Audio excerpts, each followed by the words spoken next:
Thank you. Thank you so much for watching. Thank you. Have you subscribed? Yes, you. Have you subscribed? You. Yeah, before you go, click. It's free. Click. Just that's it. Have you subscribed? You're laughing. Have you subscribed? Have you subscribed? Thank you. Thank you. Thank you. Hey, madam, thank you so much. I can see you. I can see you. We have to get to 100,000 subscribers. This by the end of the year. How are we going to do that if you don't subscribe? Yes, you. Yes, you're about to click off. Why? Have you subscribed? It's free.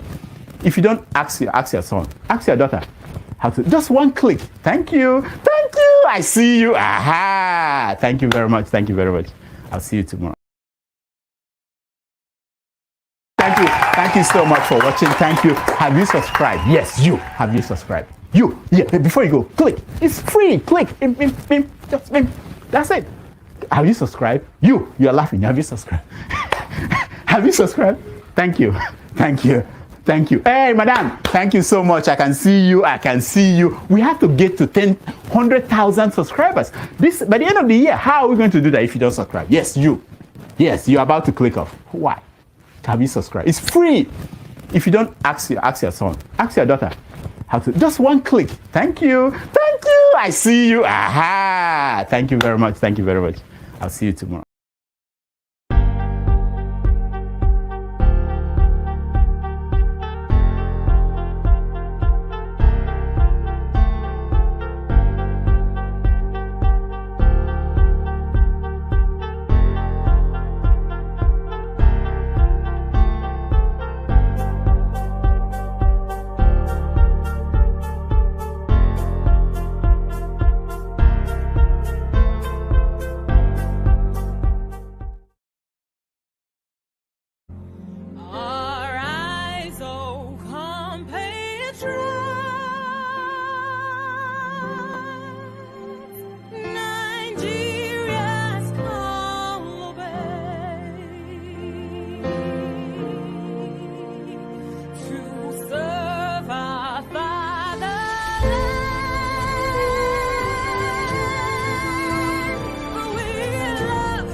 Bound in freedom,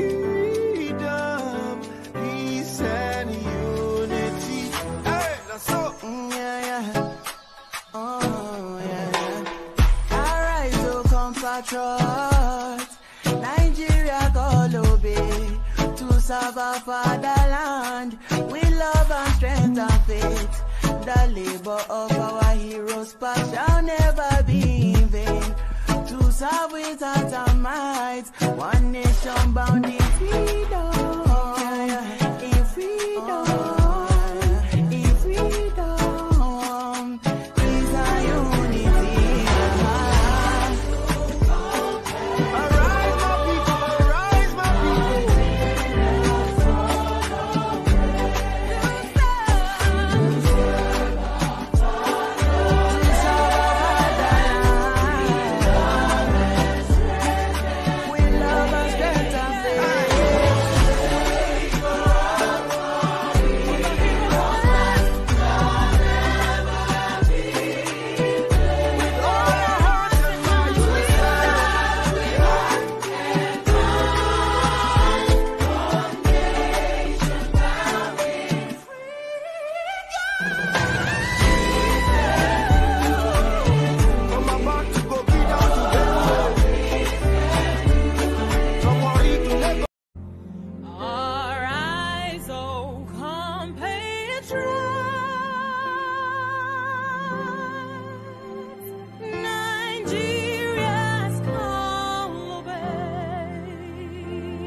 shall never be in vain.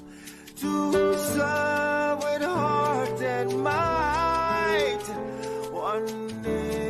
nation bound in freedom, peace and unity. Hey, that's so. Oh, yeah. Arise, oh compatriots, Nigeria call obey to serve our fatherland with love and strength and faith. The labor of our heroes past shall never be in vain. To serve with heart and might, one nation bound in freedom, in freedom.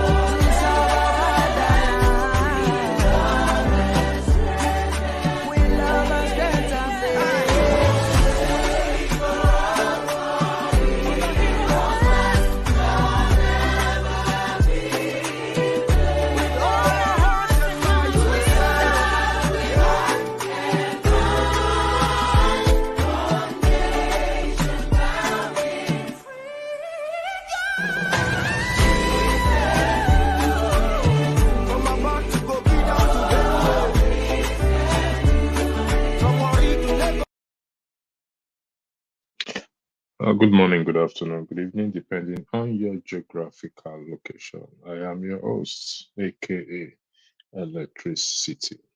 Uh, from what you can read on the screen there, for those of you who have who lived in Lagos or familiar with this, the prayer on the screen there, it's it says it's the prayer of beggars or those who beg a lot in Lagos. Also, some of our parents, some of us use it as well to in our daily living as to Akoba, Adaba, Olorun Majari. And the thumbnail you see bears the image of Tinubu and Buhari, but it's just a thumbnail.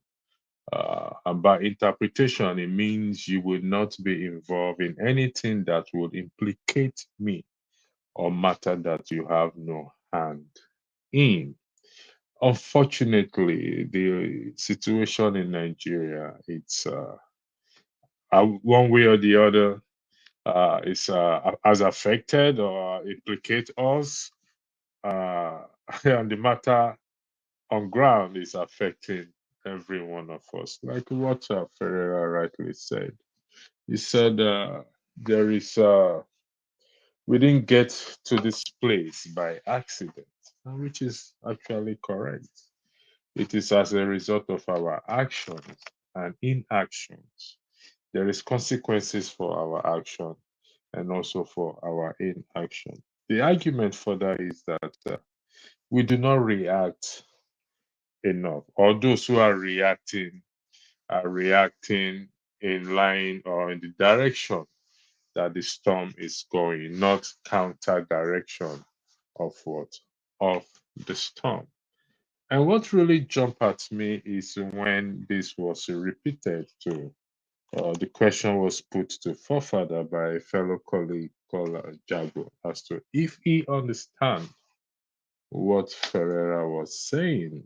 So I went back again to listen to the video. Like I said, you can't take it away that we did not get Nigeria did not get to where it is by accident. That's one. Two, people are reacting by talking.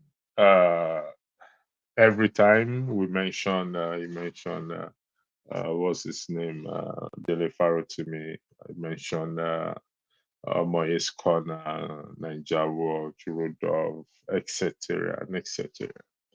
Uh, but I think they failed to ask the question as to if people are not reacting enough, what sort of reaction is he expecting? Because we are all equally talking. Could there be more to it, to this reaction, or because we've been talking? I've been a moderator here for about a year or over a year, if I'm correct, and I've been talking. Rudolph has been talking. So the question should be asked: What else also? What more reaction is he expecting or is he saying? He went further to say, even on this platform, people don't react enough when things go wrong.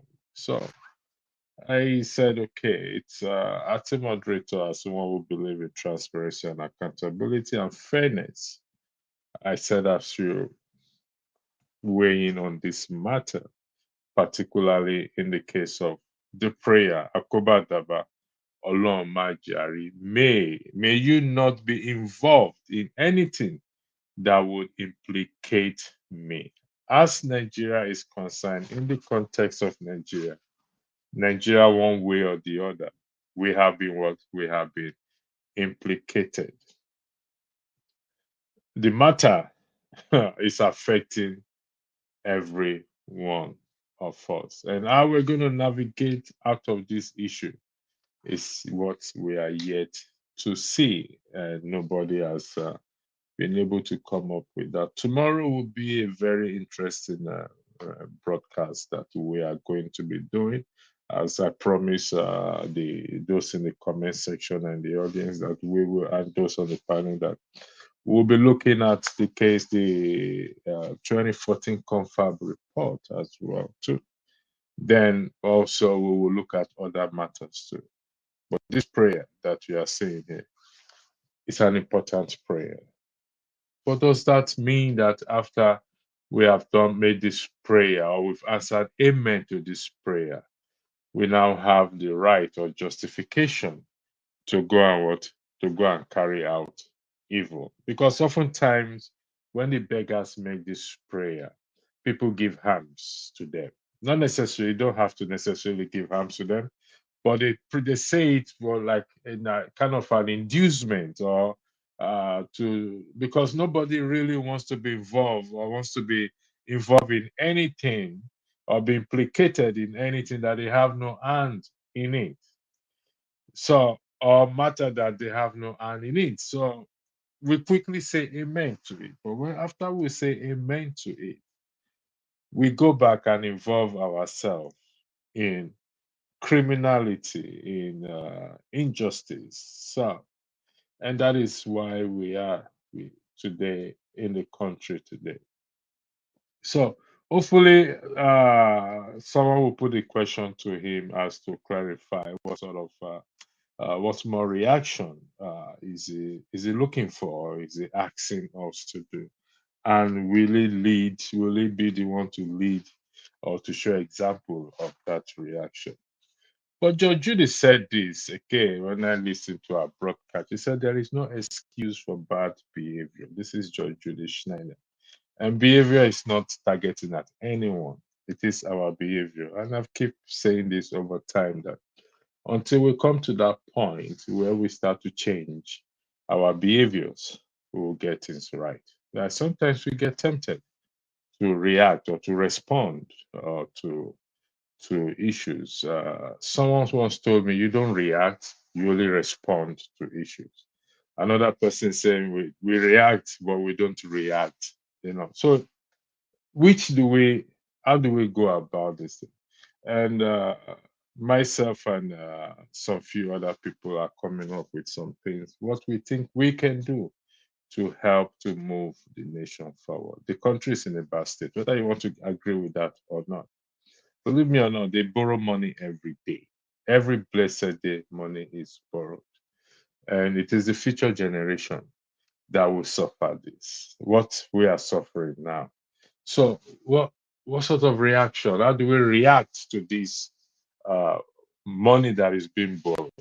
How do the citizens respond to such a matter? So, until we come to that point in finding a solution, not just finding a solution, in also acting on that solution, we will be dancing around. So, and the rules of life. We all know what the rules of life is. Do unto others as you want others to do unto you. That's the rule of one of the rules of life. And if we don't abide by that, it's going to come back to what? To bite us. So Bad behavior, okay, no excuse for it. How do we deal with that in the context of what? Of Nigeria and this platform?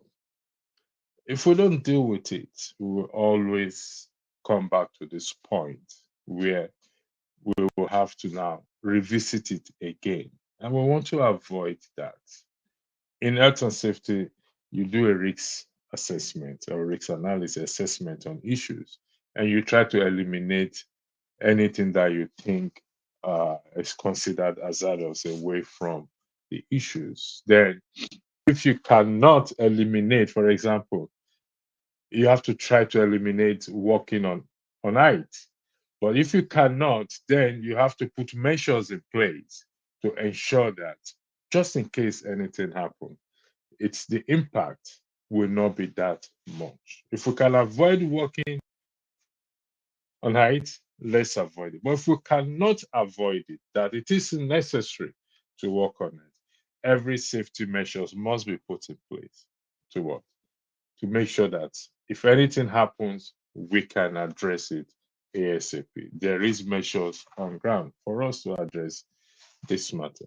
So we're going to apply this in the context of Nigeria, the way the country is now. Believe it or not, a lot depends on us in diaspora. And what we need to do, we have to do. If I take this out, something will come up here. If you look at the bottom of my name, Dr. Alexandra, I don't know if you're joining, and thank you for joining, sir. Good morning, sir. Good afternoon from where I am. Good morning from Sugarland, Texas. How are you? I'm fine, sir. Thanks for joining. Thank you. I don't know what the topic is all about. I just saw a live notification. I wanted to log in and find out what's going on. It's yeah. I mean, you understand Yoruba very well. He said Akoba. I'm a Yoruba man. I'm a Yoruba man. Okay. And if you look at what is on the screen, it said the prayer a lot of beggars in Lagos. Akoba, Adaba, lo majakari. Majari, meaning you will not be involved in anything that would implicate me or matter that you have no hand in. So I'm narrowing this down to the context of Nigeria as it is right now. And what is going on there right now is affecting everyone directly or indirectly, whether we have hand in it or not. It begs once as to this prayer that we prayed every time, and as such, it's not reflecting in the society, in the larger society. So how do we navigate from this issue? Then I also highlighted argument in terms of we are not reacting enough, and those who are reacting towards the direction of the storm, not against the storm. So I kind of said maybe someone should ask him or he should clarify or what sort of reaction is he expecting besides talking, because he said people are talking, all we do is talking, etc. and etc. I know that we can do more than that, but I yield the floor to you, sir. Thank you for joining. Well, thank you so much. I appreciate you. Someone on the platform the other day talked about self. What expression did she use? Self. There was a fantastic word she used. I can't remember. She said we should work on, we should consciously work on ourselves. Yeah, but she used a particular expression that was so succinct. I can't remember what she used. I hope she's watching so she can tell me. I think we could start from there. I think it still boils down to our mindset. It still boils down to our mindset. We have warped mindsets. We are obnoxious. We are necessarily cocky. We're not patriotic, especially Nigerians below the age of 50. We're not patriotic, and I understand, because some people would say that the new Nigeria has failed the younger generation. Nigeria never failed me, but I must say this: it's very important. I've never actually gained anything from being a Nigerian. I lived in Nigeria for 4 years or 5 years. My college education was paid by the British when it was free in London in the 70s. Yeah, in my days in high school, we never paid tuition fee. So that's about it. But there was a lot of money in circulation. We had things were relatively cheaper, but the corruption level and the economic policies that we've adopted over the years has brought a top 10 economy in the world to where it is today. It's rather unfortunate. I understand the bitterness of people, I really do. But until we start changing our mindset, and until we start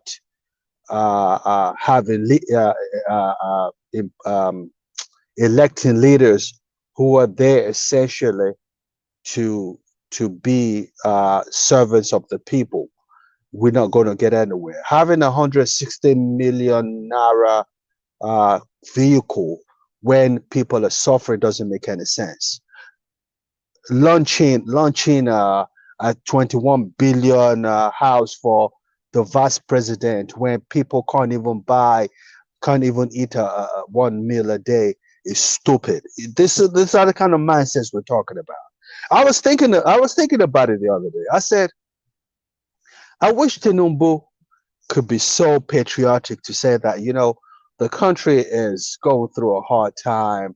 I give back to the society that made me who I am today. $2 million, $2 billion. And he's in the position to do that. He will be a martyr. He will be honored and respected any day of the week for the rest of our lives.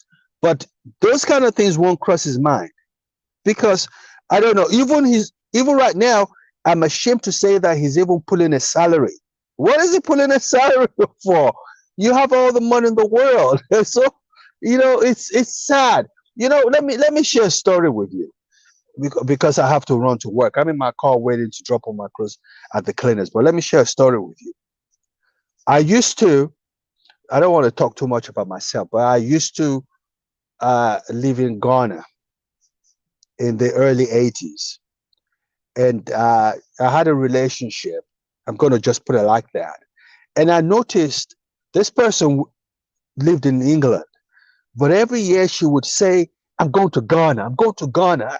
I'm saying to myself, what's so special about this Ghana, Ghana, Ghana, Ghana? You could see the sense of pride, the sense of, she was so proud of being Ghanaian. That's so 1986, I said, you know what? I'm going to go with you to this Ghana. I went to Ghana. I looked around Ghana, 1986. It was like Surulere. There was nothing special about Ghana. That's Ghana 86, not Ghana 2024. So I tapped her. I said, you know what? Let's go to Nigeria. When we got to Nigeria, when this woman saw Nigeria, we were in Nigeria for 2 days or 3 days. She shook her head. She couldn't believe the beauty of the country called Nigeria. She could not believe it. But as poor as they were in 86, she still had patriotism. She still had pride in being a Ghanaian. We don't have that. We don't have that, unfortunately. And this is our problem. The level of corruption, electricity in Nigeria is unbelievable. It's unbelievable. And I don't understand how you can be so rich and your brothers and sisters are so poor and you can't relate to it. I don't understand it. It upsets me. But that's all I have to say, electricity. To just a few, you don't have to respond to this, but I just want to highlight, you said you never gain anything from Nigeria. I stand to be corrected if I'm quoting you wrong. No, my words exactly. My words exactly. Okay. Yeah. But you got free tuition from the country at a certain point in your life. Yes, because I had to think about it, because it's been a long time. As gaining something from the country? No. I maybe I misspoke. Maybe I misspoke. Maybe I misspoke. The education, and the education I gained as a high school student in Nigeria made me what I am today. Do you know what I mean? Okay. It's the foundation of everything I am today.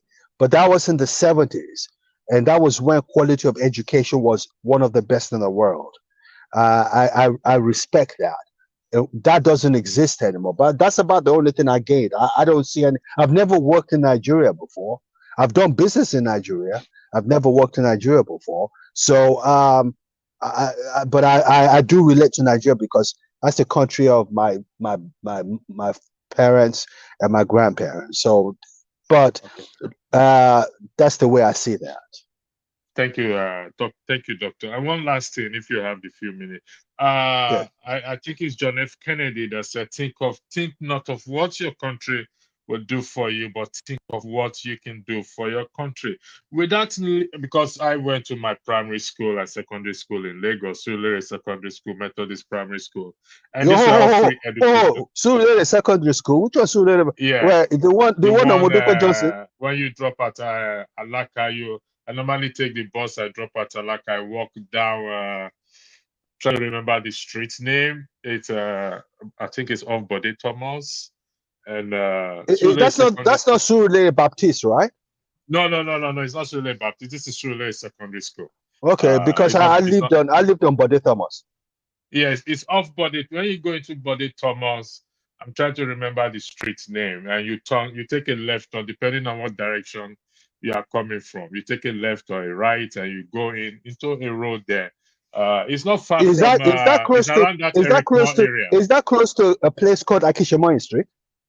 Yes, it's close to Akishemoyin Street. Yeah, that's correct. The one. That's the one in front of Tunde Fashola's house.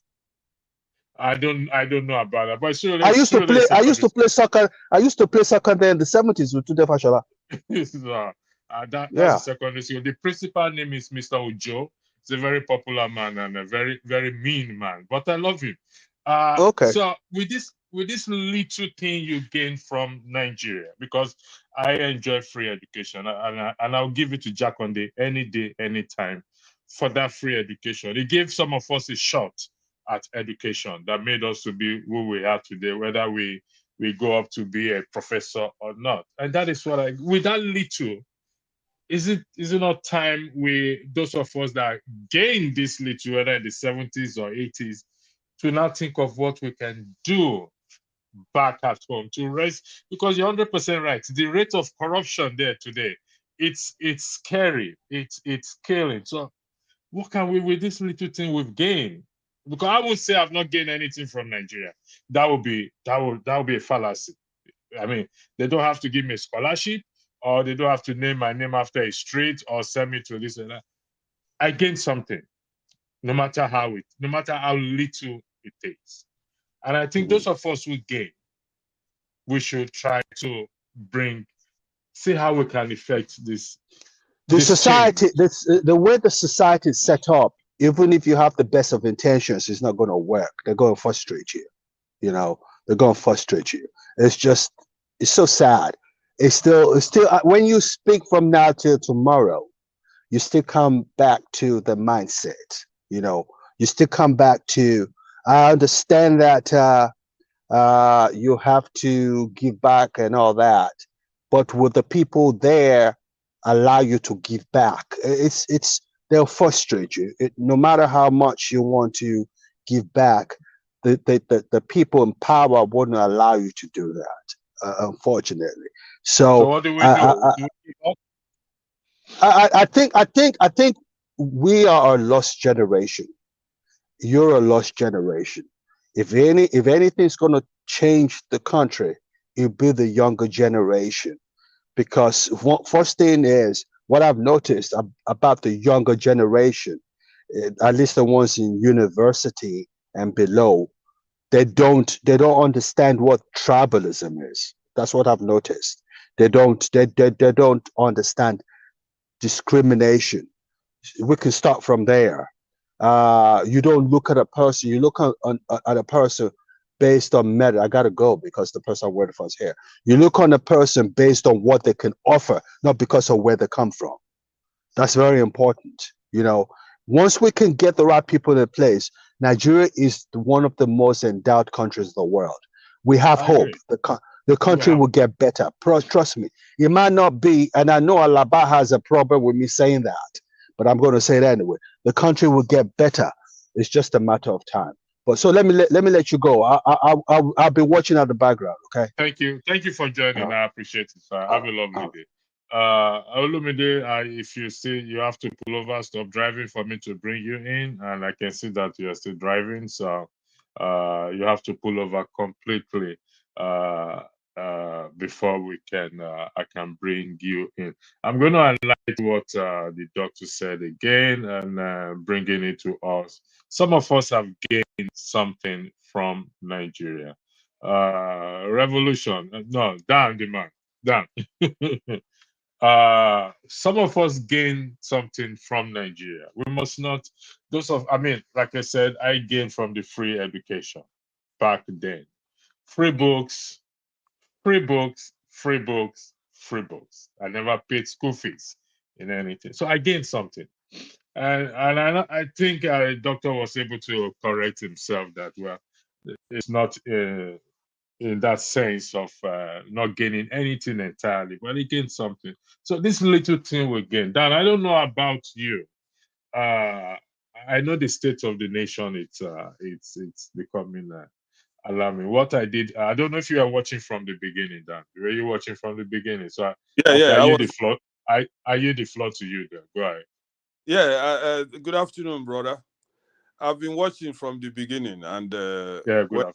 When they were playing the national anthem in a funny way, But anyway, no, that's not my point of joining in. This prayer, Akoba, Adaba, Olorun, all those things, bro. Sometimes I'm controversial in this program. Many people see me. Some people say I'm a bony head. Some people say I'm a troublemaker.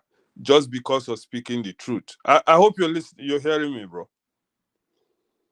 Okay. So now you bring another topic today, which is very, very, very, very. That's why I've been saying, let me take a break these days because of all the insults. Suddenly the program became everybody's telling somebody to shut the fuck up. Yeah, you are stupid. And I don't like those atmosphere. That's why I've withdrawn myself a little bit.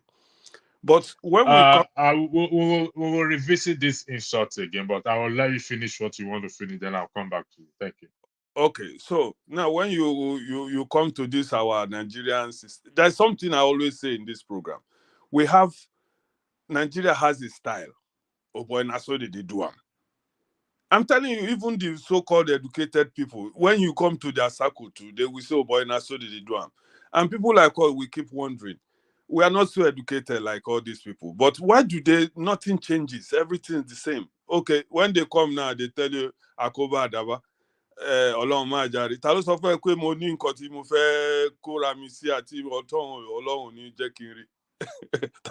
But Dan, if you drag it down to the present context of Nigeria right now, yeah, whether you involve, whether you are up there in the power of corridor or not, whatever is happening is affecting you. I mean, is that not true? It's affecting me. That's what I've told you. You refuse to. You keep calling me Dan. That's my real name. But I told you now, my name is Revolution. That is the point of where Nigeria have gotten to. There is an expiration of things. Nigeria has expired in my own view. But there are some houses that have been built on a very good location. Nigeria is built on a good location, but the foundation that Nigeria was built upon has expired. That's why you see what is happening in Nigeria. So we have to break it down totally and rebuild it because of the location. We have oil, we have food, we have everything. But the foundation of Nigerians, no matter how much they claim, some people say they have double, whatever they call themselves, double master degree. Have they fed anybody? Have they invented anything for Nigeria? Nothing. So that foundation of Nigerianness have to be wiped away, and a new Nigeria built. What is the so foundation? That everybody will know what is going on. Right now, Nigeria is confused. What is the Nigerians foundation? are confused. All these people in the power. There's no Nigerian politician who has no hand in dirty things. So if they pray Akoba Adaba, Olorun ja ma rirọ́ ni, tó bá ti kó rẹ̀ síbẹ̀, wọ́n máa mú ẹ, wàá dẹ̀ sanwó ẹ. None of them is free. That's my own view, man. Okay. Or you want to tell me, Rufai, what they are claiming that he did in Kaduna now, he didn't do it. You see, what I'm saying is that I can't hear the you, actions. Can you hear me now? I think you're having an issue with your system. You keep digging in and out. So I don't know if I don't know. Olumide, have you packed before I bring you in? I'm gonna bring you in. Have you packed? Yeah. Are you still driving, Olumide? Okay, I take it that you are still driving. Can you hear me? Yeah, I Can hear you you. hear me? Yeah, okay. All right. I believe you want to weigh into the issue. Well, I wanted to weigh in particularly when Dr. Gomez was still around. I wanted to engage him But you were driving then. and perhaps get a better understanding of his mindset and the fact that particularly because he mentioned the fact that the younger generation are not listening or paying attention, and then he mentioned the specific age group. And I would have loved to push back to him to say, you know what? I think the people not listening is your generation, especially those in the leadership position in Nigeria at this moment are the one not listening, And I think he even failed to kind of empathize with the situation people are facing right now. He made mention of the Olumide, fact hold that on 1 second. Olumide, just give me 1 second. I just want to Jacobi, the meaning of Akoba Adaba is already there. If you look at the screen very well, Tracy Jacobi, the meaning is there. Olumide, go ahead. Thank you.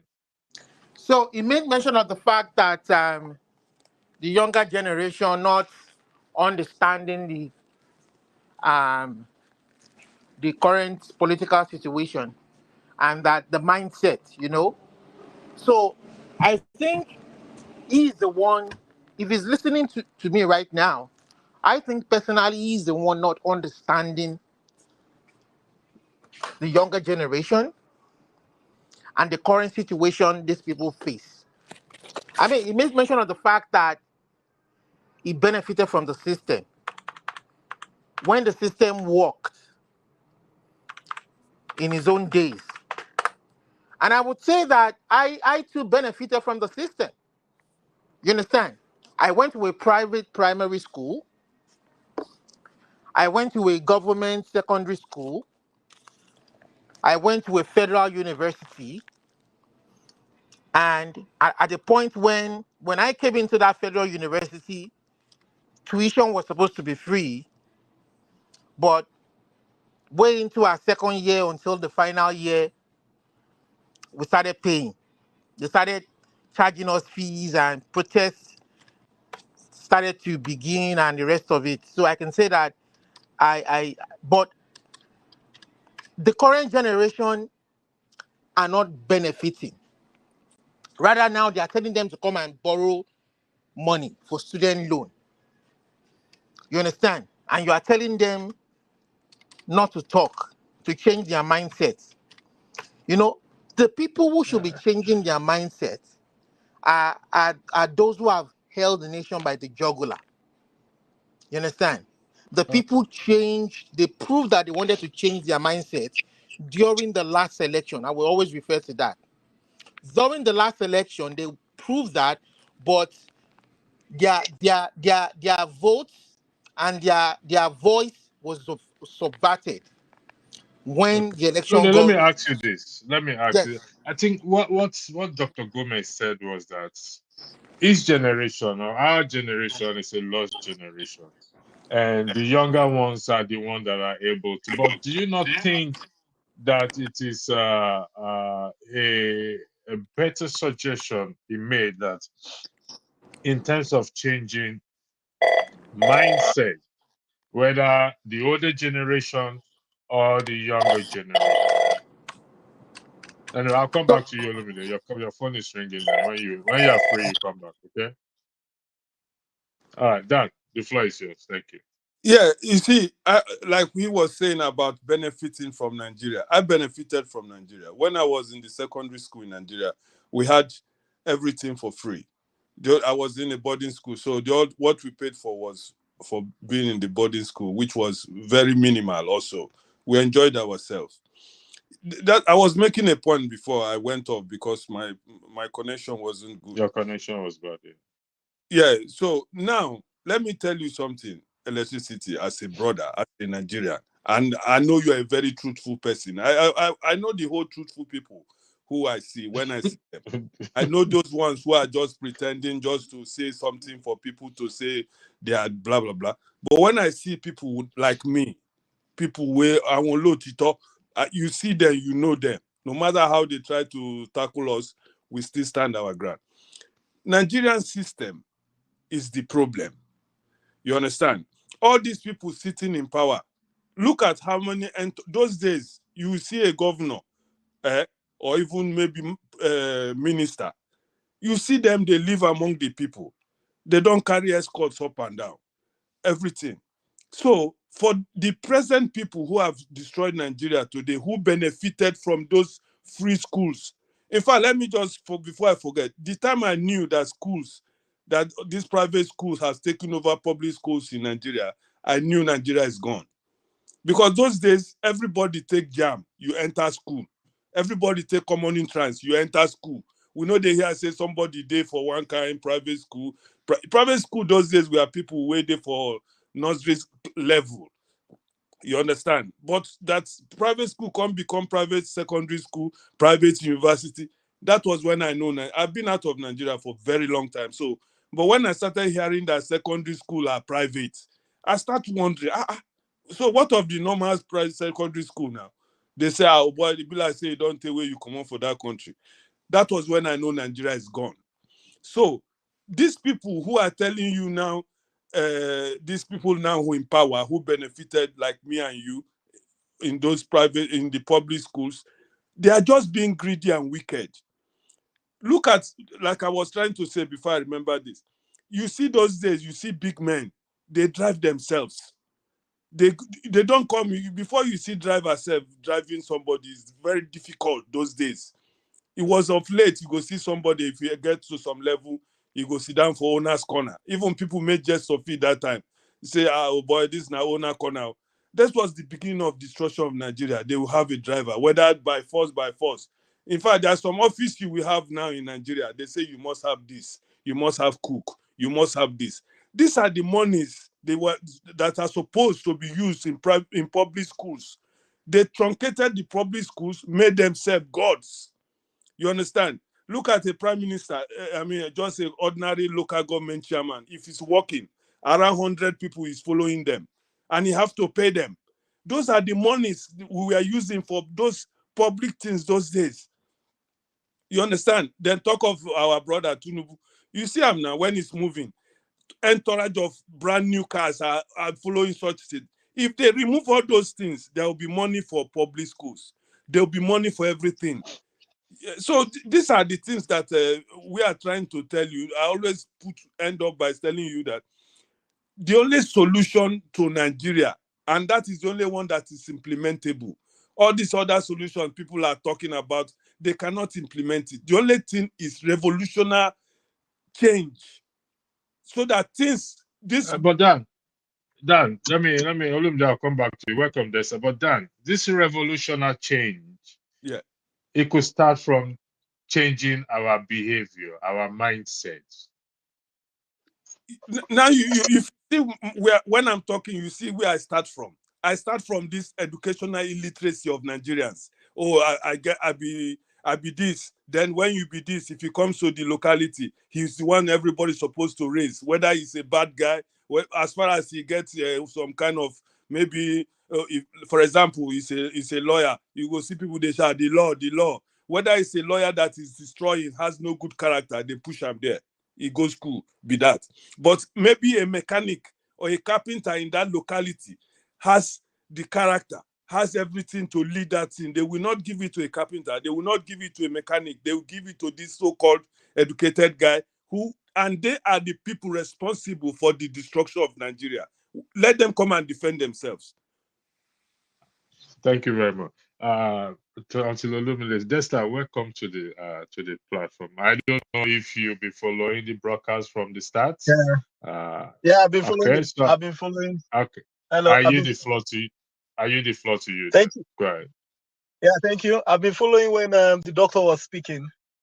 I just want to put my my little contribution.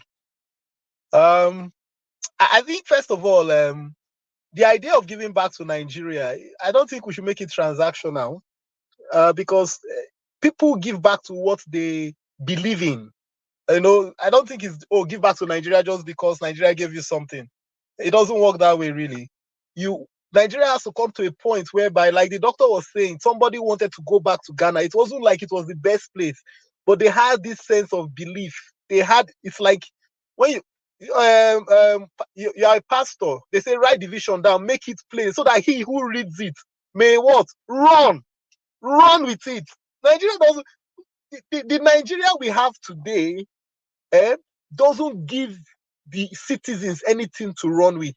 The Nigeria of 1960, you have a generation of Nigerians, the ones that saw the independence, saw Nigeria come from colonialism to independence. They had something to run with. Unfortunately, we have lost that. And the next generation, they have not been given anything to run with. Maybe this election was an opportunity to give them something to run with, but they've not been given anything to run with. So even those Nigerians who are in diaspora, who could say, okay, let's go back and invest. But when you don't give them anything to run with, they're just saying give back, like, oh, because you gave me. You don't need to.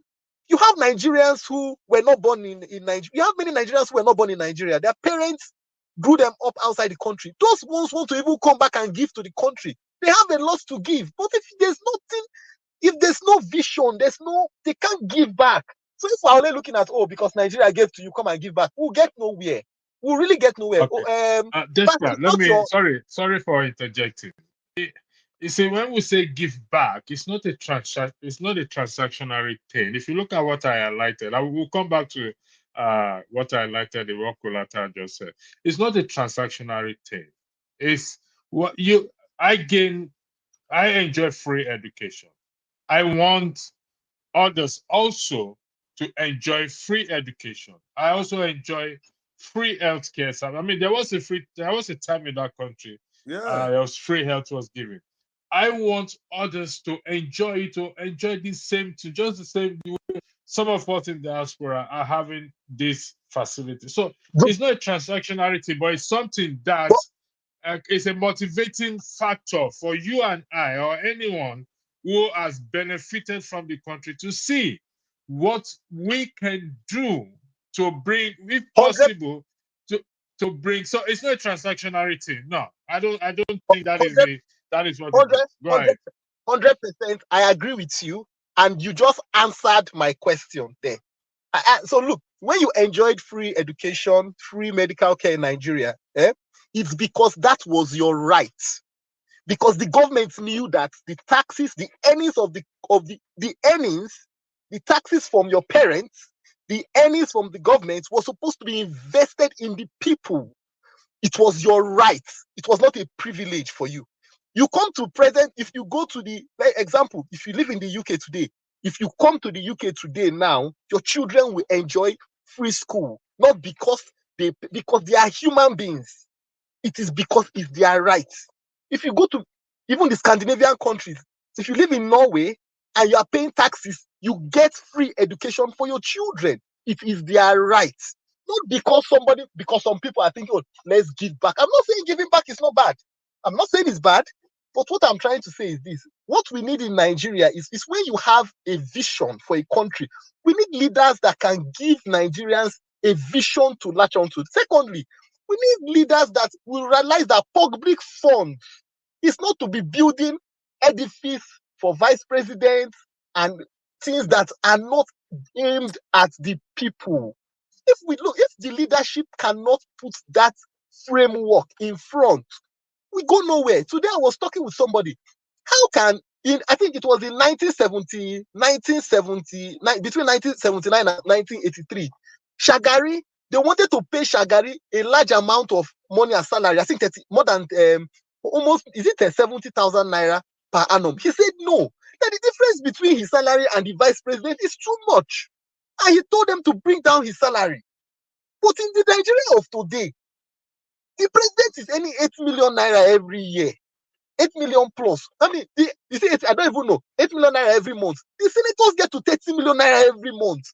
Then we are talking about the common man who will be getting 60K. And the people are okay.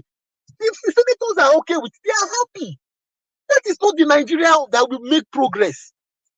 Look, there's no need. Look, if we want to even help Nigeria, there's no need. I will say, Labour should not even be saying, government, no problem. You want to pay us 62,000, no problem. Then let everybody's salary, from the president down, be rebased.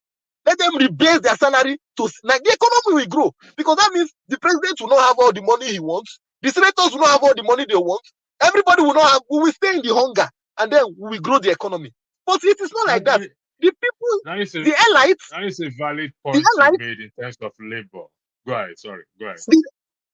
The elites want to stay up there. And let me tell you what is happening in Nigeria. We're having another colonization. But this is by Nigerians. You have people who want to live like colonial masters and then treat the people as the enslaved. So you have a 5% who want to live like colonial masters on the top and then dish out peanuts downstream. Keep dishing out peanuts, and no country grows that way. It's like this. Who was saying it? We are living on expired time. If we keep on doing like that, it won't work. It will not work. And so this idea of I agree. Everybody wants to give back. And look, Pastor, there are a lot of people that want to bring investments to Nigeria. Lots of people, but the environment has to be right. Okay, when we say the environment has to be right, at the moment the environment is not right, how do we make it right? Because how do we make it right? Listen, this is, you see, when I think it's John F. Kennedy that said, think of what you can do for your country and not what just your country can do for you. I mean, I want us to be practical, realistic, good, and also good point. Good point. How do we make it right? I'll come back to you, Dad. Sorry, go ahead. Pastor, very good points you've made. How do we make it right? It means that men with good and clear conscience, like you and a few other people on this platform, must bring yourself out for leadership. You must now market yourself for positions of leadership in that country. And we must take the bull by the horn and take the advice of people like Rotimi Amechi and El Rufai. What was the advice of Rotimi Amechi? He said that they will not leave the platform of leadership in Nigeria until we kick them out. El Rufai said the same thing, that he will not leave the platform until we kick him out. It is time for people with conscience, people who are not ready, who are going to use public money for public good, to take up their sacks, take their rucksacks, get into positions for leadership, and be ready to kick those guys out. If not, we'll stay here. Those guys will put their children, will put their cronies. We must be brave, like people are condemning Sim Fubara for betrayal. Yes, you must be ready to betray godfathers who want to hold the political system to a rampage. You must be ready to do the things like what's his name? Ngige did, that claimed to go to an oracle, but when it was time for him to give his godfather the money, he said, no, the money is not for you. We must not stay back and be condemning them. We must pick up our bags, get in there to change the system. But talking from outside, I'm sorry, nothing will happen. I agree with you 100%. That is a challenge you've thrown to me and to others as well too. And to be honest with you, I take that challenge. I pick up that challenge. I am going to let me just take this down. If you see my name there, no, let me just 1 second. I probably will change it later. It says, if you look at the bottom, they say Nigerian Freedom Party. So if you look at the bottom there, it's just yeah, we'll take the yes. I agree with you 100%. I'm going to go to Dan. I'm going to highlight some comments for us to weigh in on. We must not ignore. So, what's this? Kulata said, based on what you just said, that us that are old enough to live through Shagari, his government was labeled corrupt. I don't know how true that is, but I think yes, there is no government in this world that even Biden government is people are saying that they are corrupt in America. So there is no government that is exempted from being labeled corrupt. That doesn't mean it is right, and that does not mean it is 100% wrong. But we understand that during, like I said, during Jakonde era, that free education was given. I think some people will still argue that Jakonde also was corrupt, but he gave free education, free books. Awolowo time. There's this song then in Yoruba, free education. Awolowo Lolese, free edu. I don't know if anybody is familiar with that. We are familiar with it. So they may be corrupt, however, they still did something for the masses that the people benefited from. But in present time, the corruption is what is at its pinnacle right now. And Dan, the floor is yours. Go ahead. Yeah, bro, before I answer that question, my brother was saying that we should give ourselves up for political positions. But you forget that we are living in a situation where you cannot do anything.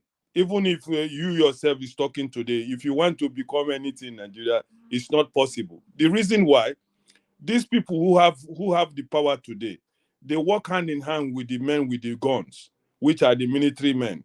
Without those people who are ruling Nigeria today, they will not even smell to be there. You understand me? So they have covered themselves. That was why they said there's this Nigerian saying that any government that comes into power, we bring down all the service chiefs and bring his own people in. What are they coming for? To protect themselves from the masses. So if people are blaming Nigeria today, oh, we don't want to bring ourselves out to contest, it's not possible to do it because you cannot use ordinary arms facing people with gun. It's not possible now. The young people, don't forget NSACs. People rose up. They say, this is enough. We don't want this anymore. What happened? They send their talks. They say, oh, any protest in Nigeria will be hijacked. No protest is hijacked. The government hijacks it, kill few people, and everybody run away. So let that be clear. So now let's come to the level of giving back to Nigeria and things like that. Nigeria is a very, very, very rich country. Very rich. Nobody has the right to give back anything to Nigeria because Nigeria has not given anything to anybody. Even in our own time that we are claiming free education, we all ran away from Nigeria because that free education they were giving to us that time, they never paid the teachers. There was always strikes everywhere. If you remember, I don't know it happened in your own time. I was studying in Bendel State that time.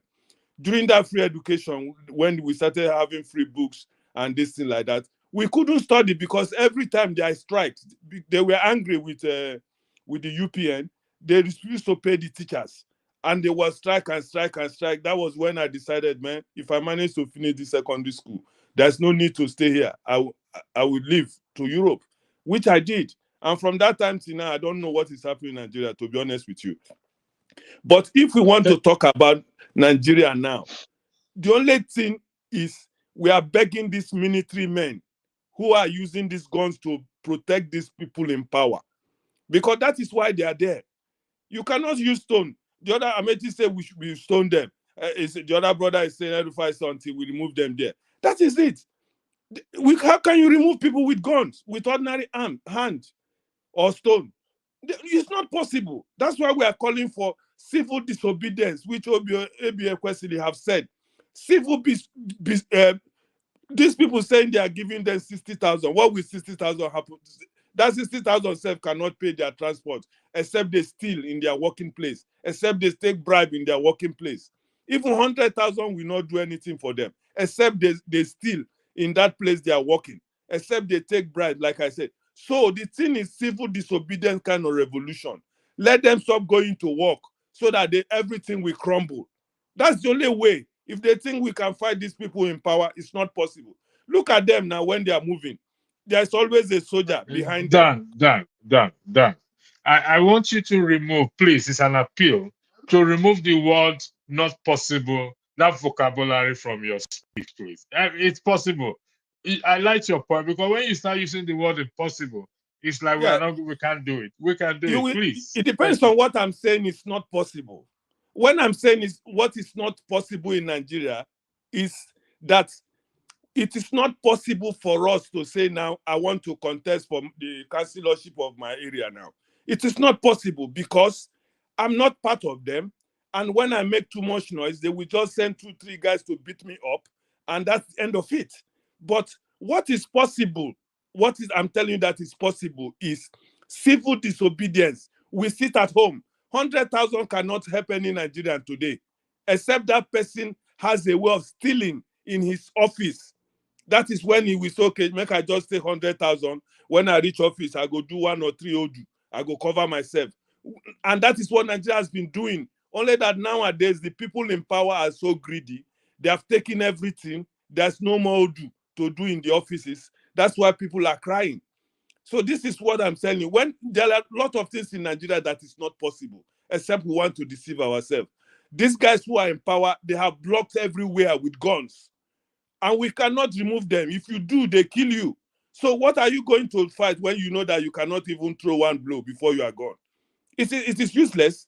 So it's better to have a civil disobedient revolution. People will say, okay, we are fed up. You go and do your work.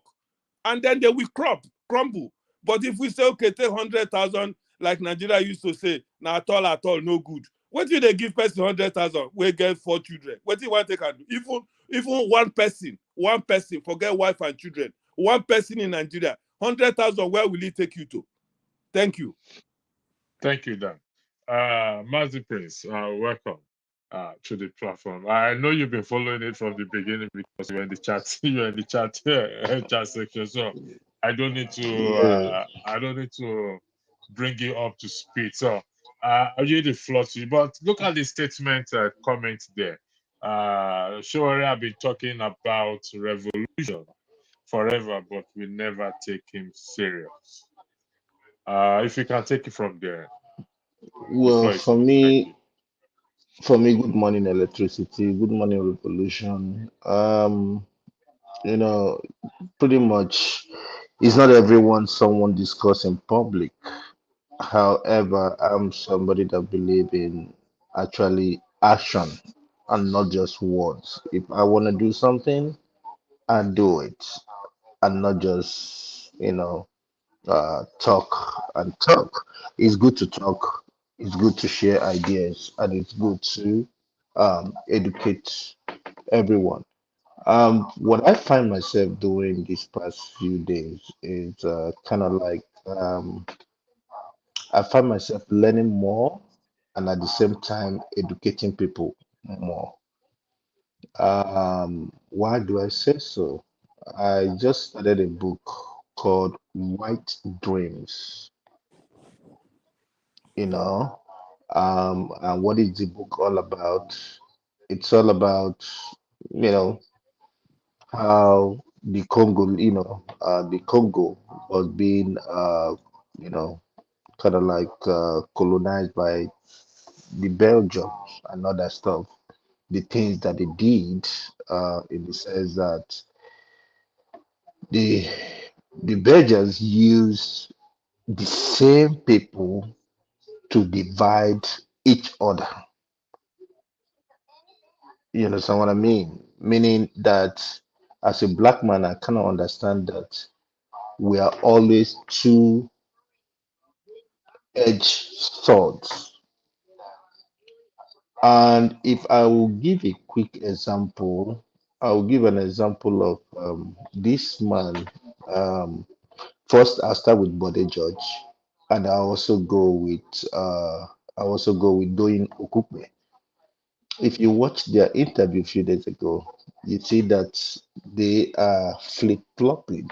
So at the end of the day, it's kind of like when you are with people and you say, "Oh, let's do this, let's do this, let's do this," you better be careful with the people you are moving with, because I will take into cognizance what Jagun said last week.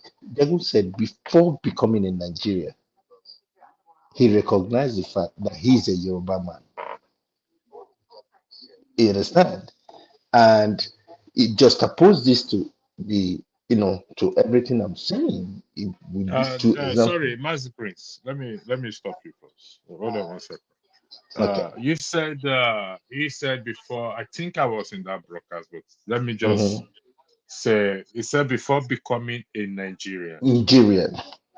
he was He's a Yoruba man he's a before. Yoruba man. Mhm. Before a He was Nigerian. born by his parents. Mm-hmm. He was born in Nigeria. Mm-hmm. He was given a Nigerian. Mm-hmm. And before he realizes that he was a Yoruba man or he is a Yoruba man, he was first a Nigerian. He No, must grow to a certain point to he still understand that he's a Yoruba man. he still stands by the fact that if he tells you that he's a Nigerian man before a Yoruba man, then he's lying to you. Okay, What fine. I will leave that. in I don't essence, know what the he's trying basis to of say. what he said that. Okay, so what he's saying is that he's recognizing the fact that he's from a tribe. You understand? That he's from a particular tribe before becoming, from a country.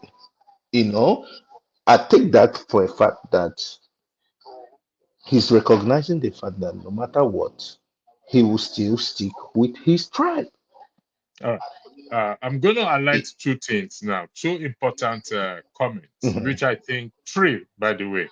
mhm, One says here that Chingy team, 250K people from each state, we will take the country back simply. I do agree with him on that. Then these are people supporting civil disobedience to remove the crook Agbero carrier. And this one here, which is my own, what my preferred mode of revolution. I would rather go for a Gandhi and MLK non-violent approach, which we will mhm. cover tomorrow. I'll cover that tomorrow by 4 or 5 p.m. I can't remember the time I said. And that with divine help, all things are possible. So the approach we should follow is Gandhi, is Mandela. Mandela was a non-violent person. Unfortunately, a lot of violence took place in South Africa then during the apartheid era. MLK Martin Luther King is non-violent. He was assassinated. We will cover this tomorrow. This Tomorrow. is just kind of a foundation for tomorrow's broadcast because I promise they said they are going to hold me accountable. All these people in the comment section. Yeah. If I So don't do it, go ahead, Dan. I mean, sorry, Mazi Prince. Welcome, the good. I'll come to you. Go ahead. so for me, so for me right now, what most Nigerians need, what they need help from us. And the help they need from us is not violence. You gotta eat first before you fight. You gotta eat. And remember, these same people we're talking about, these are people from the streets. They already have. but damn, I'm sorry. What am I saying that? Prince, Mazi Prince. Listen, Mhm, we can achieve this by non going. They're going to push us. They're going to push people to mhm, go to become aggressive and to mhm. become. But this can be achieved if we go the non-violent The way. non-violent. That's Because what I'm if saying. we, Yeah. yes, okay, if that's what they are saying, okay, fine. But go back, go. I yield the floor back to you. Yeah, so that's what I'm trying to say. Going violent with them. What do we have? We don't have nothing. It will become the same like that of what they call it, the toll gates, Lekki toll gate and all that kind of a thing.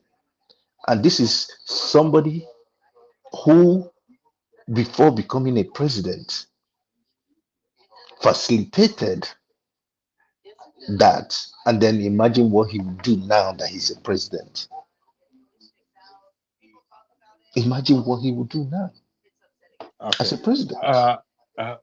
Again, Mazi Prince, sorry for interjecting again. We recognize the obstacles. We are not living. If we live in denial of the obstacles, then we will not get anywhere. We Yeah. recognize the obstacles, but like I said again in the last broadcast, there's a way forward. There's something we are putting together. But at the end of the day, it has to be non-violent. The opposition, right? Also remember, whatever we're doing, we gotta be wary. There are too many moles everywhere now. So electricity, Listen, There are too many moles. yeah, hold on, electricity, Olumide. can I weigh in? Olumide, hold on. So you were in after, yeah, you were in. Let me just address Mazi Prince in respect to moles. Mazi Prince, you Yeah, can never rule that one out. If Judas was among the 12 disciples, yeah, Judas can be everywhere. But everywhere. Mhm. with good intention, we will overcome any Judas.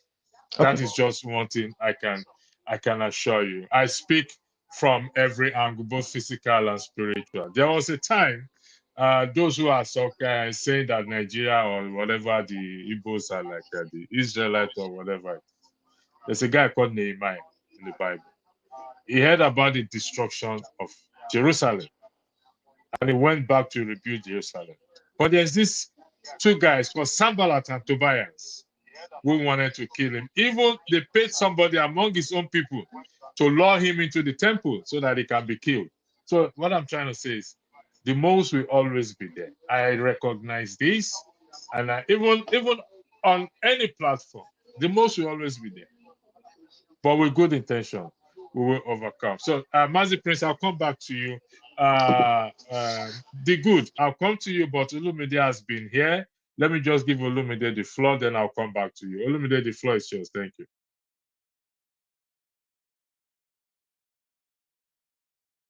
Olumide, you're muted. You're muted. Can you unmute yourself? Good day, Pastor Inko, and to everybody else on the panel.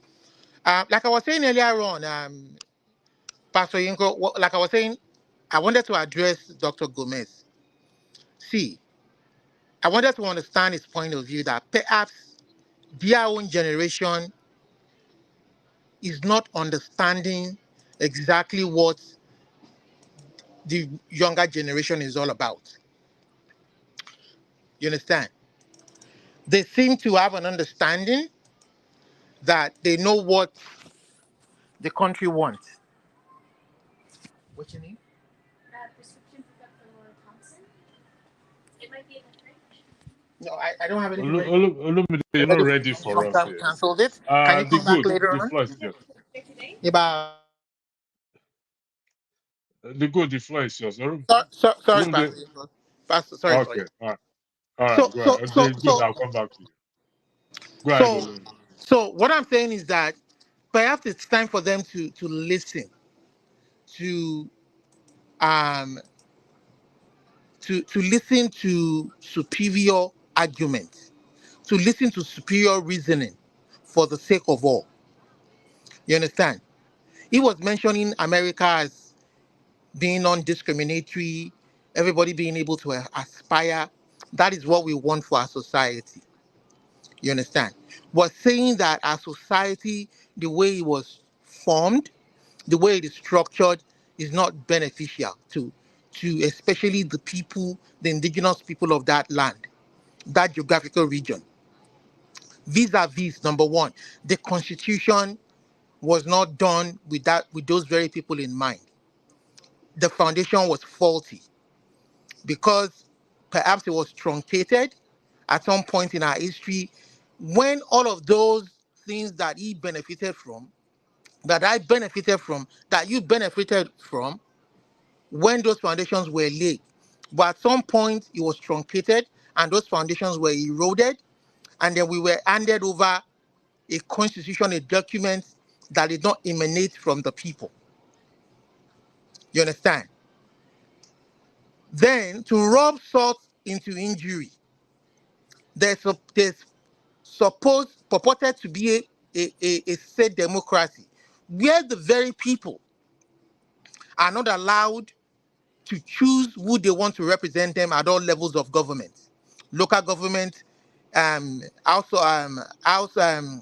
House of Assembly, Senate, and the governor, what have you. And they allocate resources to people who rig themselves into power and misuse these resources. And this thing don't trickle down to the people. That is rubbing salt onto injury. And then somebody is saying that we should have a new mind. Wait, somebody is saying that we should have a change of mindset. The people had a change of mindset. It is the people that are in the position of power who are cheating. It's just like a guy goes into an exam hall. We go into an exam hall, a candidate cheats in the exam hall, and then you say, leave him, leave him, leave him. What do you think that candidate will rise up to be in the future when that candidate wants to aspire to be a medical doctor? When that candidate wants to aspire to be somebody in a very sensitive position and he has cheated all his life, he's not going to come out with anything good. Okay. That is what we are saddled with. Yeah, Olumide, these issues you've highlighted has been highlighted several times and is taken on board. We are now looking for, not just looking for, we are now planning the way ahead. You see, even if today we agree, all of us agree that the Constitution is faulty. When something is faulty, that means it needs to be fixed, it needs to be repaired. So the mechanism to repair that thing is what we are not talking about. We cannot continue to say, my car is bad, hold on one second, my car is bad, my car is bad, my car is bad. I'll be singing that song till the kingdom come. I am not doing anything either to repair that car if it's to change the part or get a new car, save money or take it on HP or whatever it is. If I keep going on about that, my car is bad, I believe every one of you sitting down here, you probably be tired of me as electricity. We've heard this your story that your car is bad. What are you doing about it? So what do you think, in your own opinion, if since you're saying the Constitution, how do we fix that now? I'm agreeing with you that the Constitution is bad, isn't it? How do you, we can't keep saying it. How do you change it? What are you proposing to change it? So electricity, before I go ahead to say what I think or how we should fix it, I want to let you know that there are people who have brought in superior opinion, arguments about how we should fix it. You understand? You yourself has been party to this on your own broadcast. You've heard the convener of Ninas, what's his name? Yeah, the 5 points and Nina's recommendation. The gentleman of the conveners of Ninas, you've heard him talk. Tony Nandi. Yes, the representative of the Patriots, the Yoruba man. Yes, veteran Olorun. So it is very interesting to see that these two protagonists from their two different organizations, and I'm sure many other organizations are not different, have agreed that the Constitution is a problem. But the argument is out of the modality. You understand? Some are even advocating. Maybe their voice is not in the majority. Some are even advocating that no, we should scatter everything and go to war and war over it. You understand? So there are different options that you can lay a foundation for a country. Is it that true revolutionary war? Is it that true revolutionary civil process, like the process of Martin Luther King did in the US, or true war like they do in some other African countries to fight armed liberation struggle, or through what the patriots are trying to say, let us do it through a current, even though we accept that the system is not perfect, let us do it through the electioneering process. The people in the National Assembly who have the constitutional authority to change those laws. And we are saying, Tony Nadi is saying, no, let us not use those people because they are product of a faulty law. So why would you want to allow? Why would you want them to be an instrument of change that we want for a better society? So those are arguments that everybody has brought. You understand? Now the patriots. The way I look at it is this: I align with Tony Nadi that if the president has that courage, if he wants to summon that courage of a statesman, and the president himself agrees that that constitution under the walls by the military is faulty, he can convene a confab, a national conference, a sitting, a dialogue of all the people indigenous to Nigeria and of every group, other group that matter, that is germane to building that society. It could be professionals, it could be indigenous ethnic Olumide is groups. taking us back. Answer Wait, the just question, listen. right? You are taking us. Keep quiet, my friend. You are taking us Revolution. No, back. listen. I Keep want that quiet and done. let me land my Don't thoughts. Revolution. tell I'm me talking to my keep thoughts. quiet. You are taking us back. You are not the Revolution. moderator. Let Now me I talk. am I the beg, Jare. moderator. Let's apply. We've been See, good all this while. hey, Mr. Man, don't let me Please. insult you. No, no, Olumide, I want to please, be no. a No, gentle person and be Olumide, respectful, please. but Gentlemen, don't let me insult we you. we have been we have been we have I'm looking for the English word. We have maintained decorum. So let's continue to maintain that because one of the challenges I personally is facing here is how we do things without having to insult each other. And Dan, you highlighted this earlier, Yeah, and I you said we said are it going to. yourself, but that very Yeah, thing so that will make somebody insult Excuse me, I somebody, did not you are the insult one who you. bring it up. Revolution. Ah, Okay, gentlemen, please. There is a debate coming up tomorrow. I want us to enjoy this to the very last minimum. Please. Olumide, you have 2 minutes so that I can go to the good.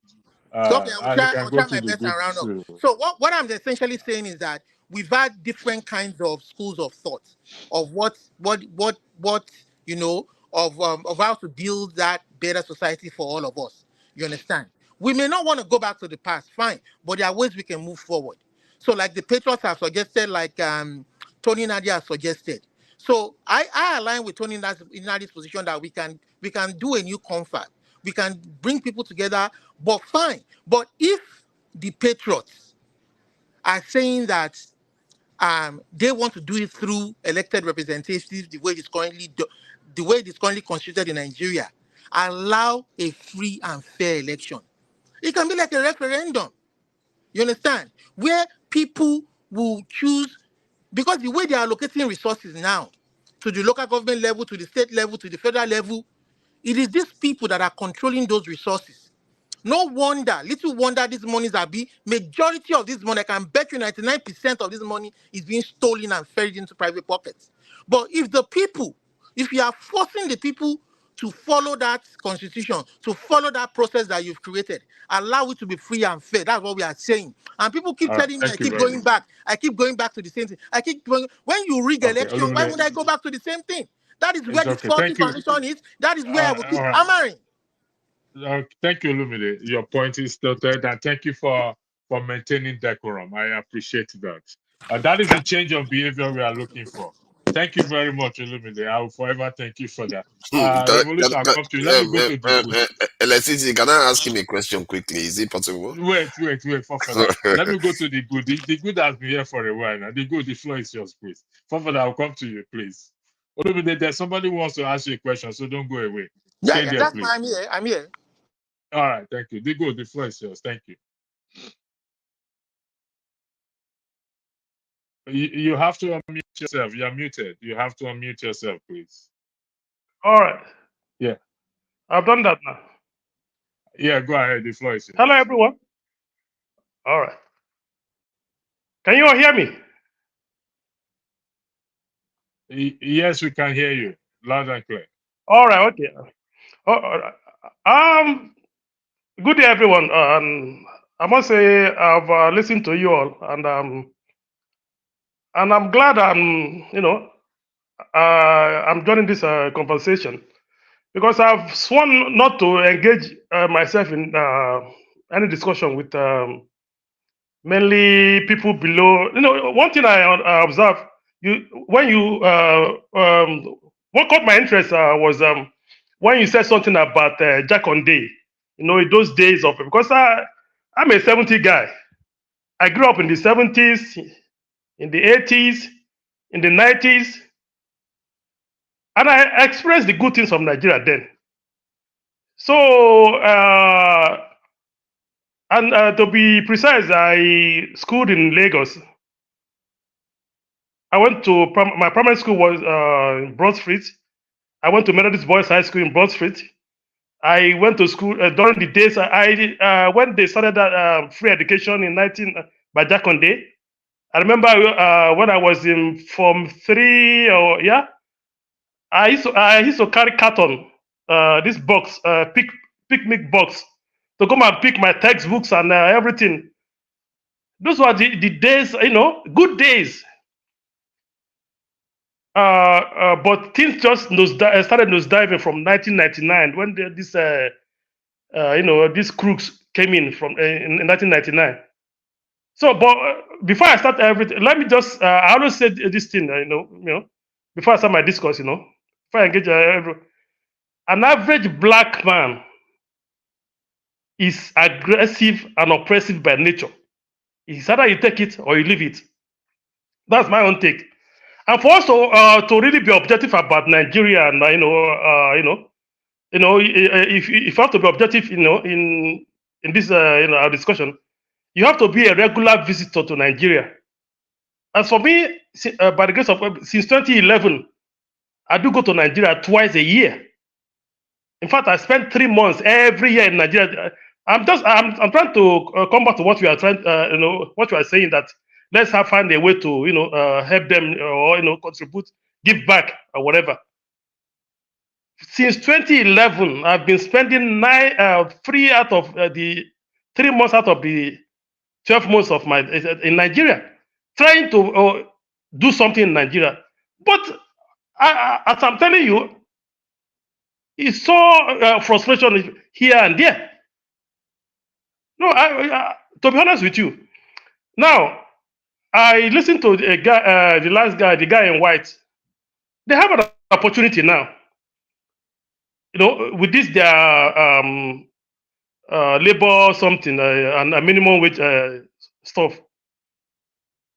The only way Nigeria can get better is by civil disobedience, revolution.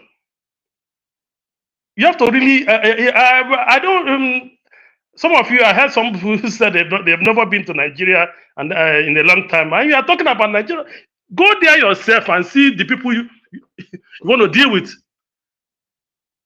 All of them, the people in power, none of them are educated. They are just thugs. Imagine people worshiping MC Oluomo and those are the kinds. Imagine they are the one choosing your local government chairman and the rest. The good, sorry, hold on 1 second. Hold on, the good. Hold on, the floor is yours. Hold on 1 second. I want to appeal to Olumide and Kulata in the comment section. Please, let's try to be civil with each other. Please. At the end of the day, we are brothers. We are brotherhood together. All right. Olumide, Kulata, please, I'm begging you, both on the platform and off the platform, let's maintain decorum. It's an appeal I am making to both of you. Thank you. The floor is yours. But first, back to you. Thank you. All right. Okay. Thanks.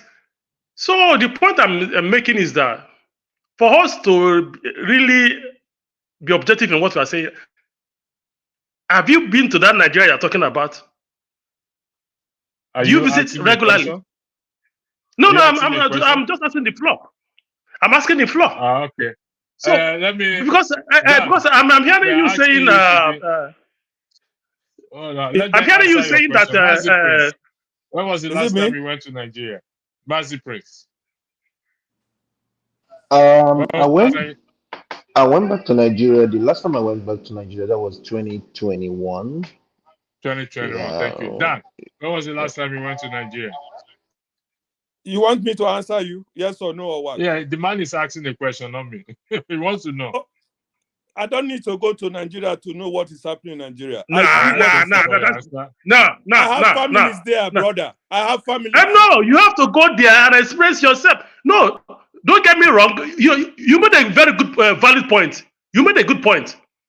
But I'm telling you, what I'm trying to tell you, Nigeria of last year, of December last year, is different to Nigeria of January, February this year. I was in Nigeria when the whole January this year, when the whole thing went south. And I think that was when they devalued the naira and everything. I was seeing it in my. I went to buy a carton of Indomie, 8,000.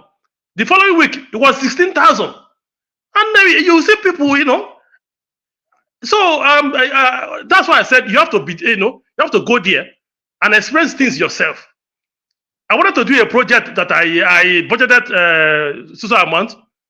I just said let me wait until before I knew it, the price of the cement went double from 5,400 to 11,000, and it's still 10,000 now.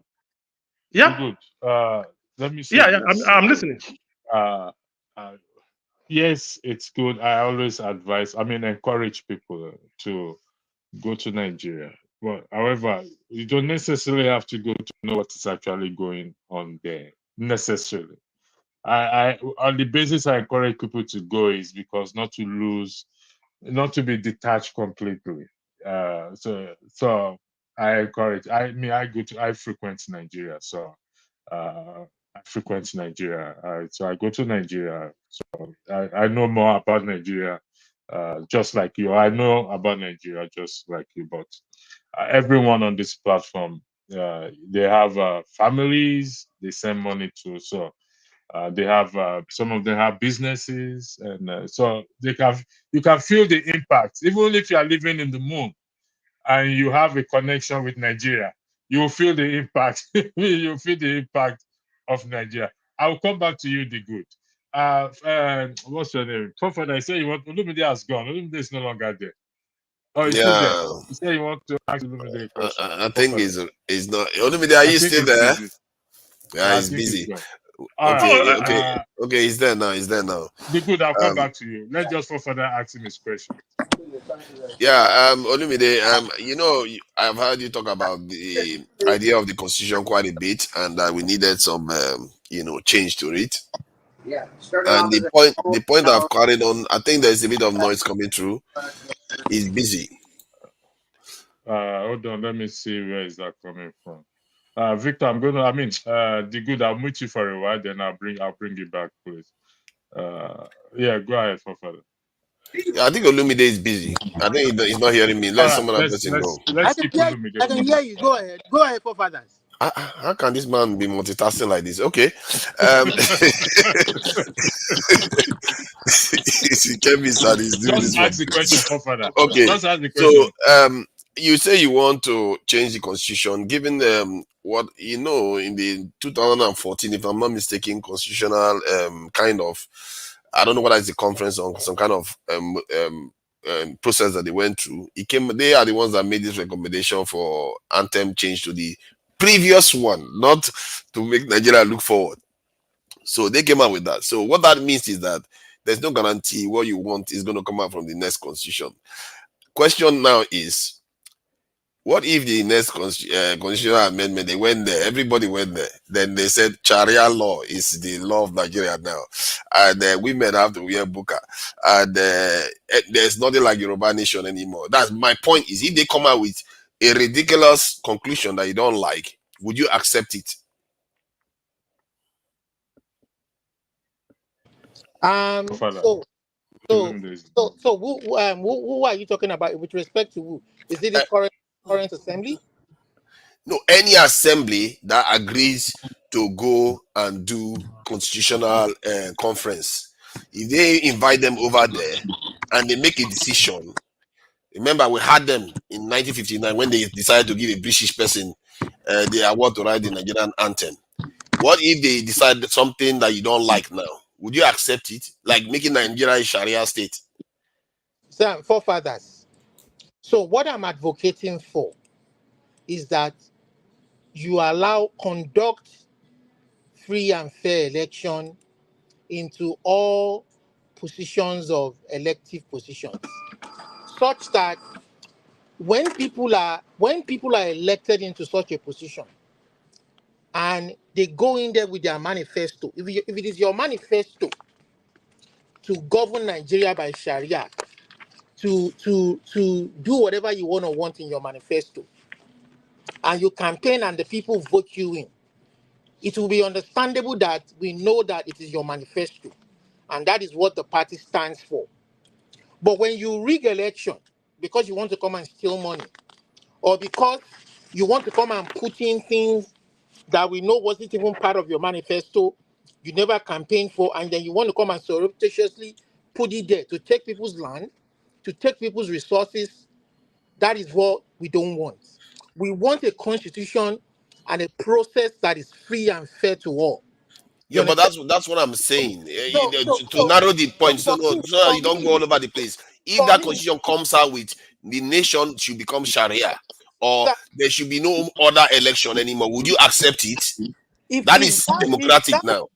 listen to me, if that party that wants to operate that kind of system was elected in a free and fair electoral process, that I mean that is part of their manifesto. If they get it changed through the assembly or get it changed through the normal process, that's fine. We'll accept it as that it is part of the law. But if they rig, and we know that they rigged, and we know that the system is not transparent as it is right now, it is not acceptable to us. And let me tell you, in any sane and civil society where people bring progressive ideas, all of these things will die a natural death. All of these things that we are talking about will die a natural death. For instance, let me not go to the issue of Sharia because that is just too extreme. Let me go to the issue Olumide, thank you for answering the question. let me go to the issue of Hold on, godfatherism. Olumide, Let me go to Olumide, hold the issue on. of just quickly, Pastor, to the issue of godfatherism. In a natural process, godfatherism will die a natural death when you allow the people to choose who they want to be their governor. The governor will come out with his manifesto, will come out with what he wants. They know that this governor, Obaseki, has not done well in the last 8 years that he was there, and that he has mismanaged resources. They want to try somebody else. How will they, in their right senses, now vote a protege of Obaseki to come and continue the same thing that they have subjected them to? Look at the Rivers case as an issue. Is it normal that you expect somebody to have rigged himself or rigged his protege into power, and you are surprised that he wants 25% of the state resources allocated to him given to him every You month? are describing symptoms. You still, in a way, avoided the question because constitutional conference they don't That is elect the why I'm people. saying Sorry. Let me finish what I'm saying. Constitutional conference that you keep asking for, they yes. don't elect people to go to the constitutional conference. So there's no rigging process there that you can accuse of any rigging process.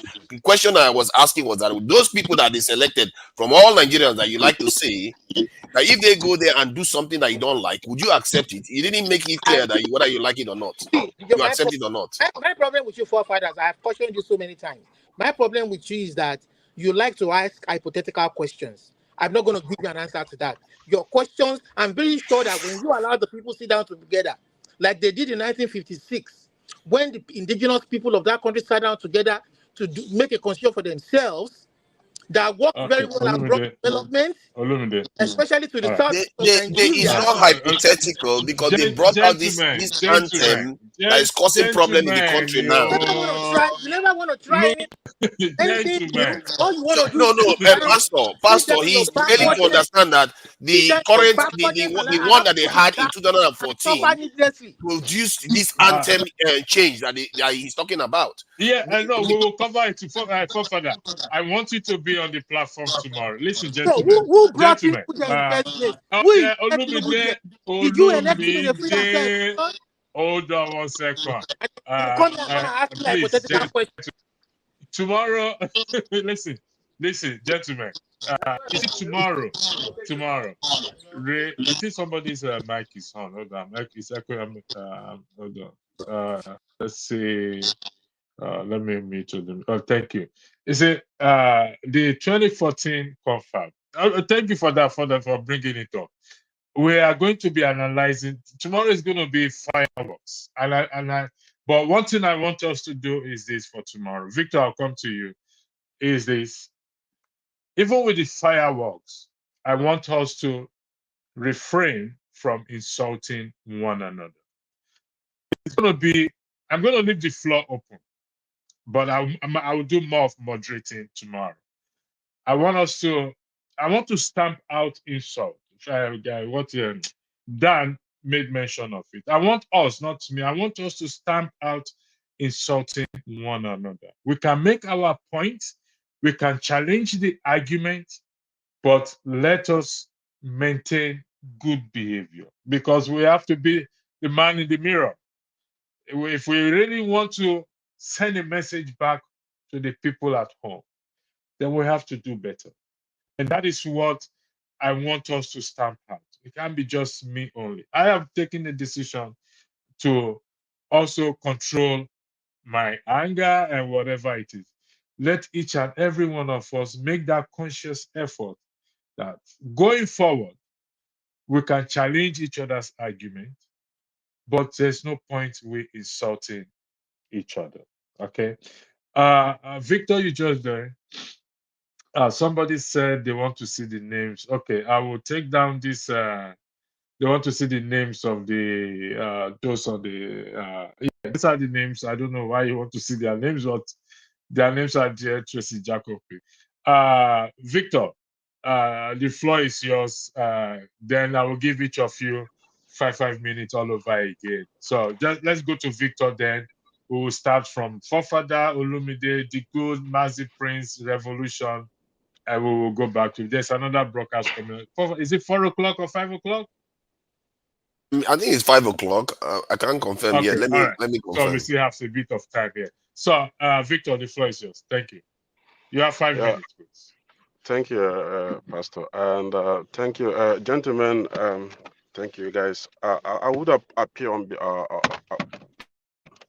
I would also appeal to everyone. At the end of the day, why we're on this platform is actually to help find a solution, if we can, to help our country. And I think no matter the view that everyone holds, I think we all meant the same.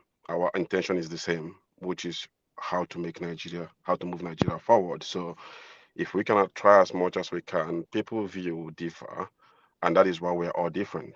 So I think we should try everything we can to, be objective instead of Victor, you are. Having said We're that, not hearing you, Victor. can you hear me? We lost it. Yeah, we can hear you now. Yeah. Can you hear me? Yeah, we can hear you now. Okay, sorry about that. Yeah. So I think when we talk about the issue of Nigeria, sometimes we talk about the problem a lot rather than the solution. I think the next thing I want to chip in is how do we change where we find ourselves today? And the only way to change where we find ourselves today is by ensuring that people's vote counts, right? So the moment politicians realize that people can vote them in or out of power, then everybody sits up. And the moment we're able to, people vote are able to count, now that means people with good intention, people with vision, people who want to serve the country will have that opportunity to be able to get in elected positions. Now, how do we do that? Is the biggest challenge. Now, with the current system that where we find ourselves, someone will not be wrong if he says impossible, but it is still possible. Now, and here is my view. If you're looking at if you look at every institution today in Nigeria, from the military to the police to INEC to court to everything, it pretty much seems like everything is being hijacked. So what are we left with to be able to make that change? And this brings me to thinking about the recent labor action in Nigeria actually opens up an opportunity for us as Nigerians if we really want to make a change. Now, I think that labor unions are fighting a wrong cause. Everybody today have seen the impact of bad leadership and bad policy making. And for me, I think if labor is fighting for minimum wage of 250,000 or 500,000, as the case may be, I think it's the wrong cause, because no matter how much they get paid today, that money is worthless. And tomorrow they will probably want more. So I think the effort of everyone, including the labor union, and which I think is the only organ left that is not being hijacked, that we can actually exploit to push for good governance in Nigeria. Now, and I think because of what happened last week, these guys, the Verge actually started the process by which they would try to pretty much destroy labor unions.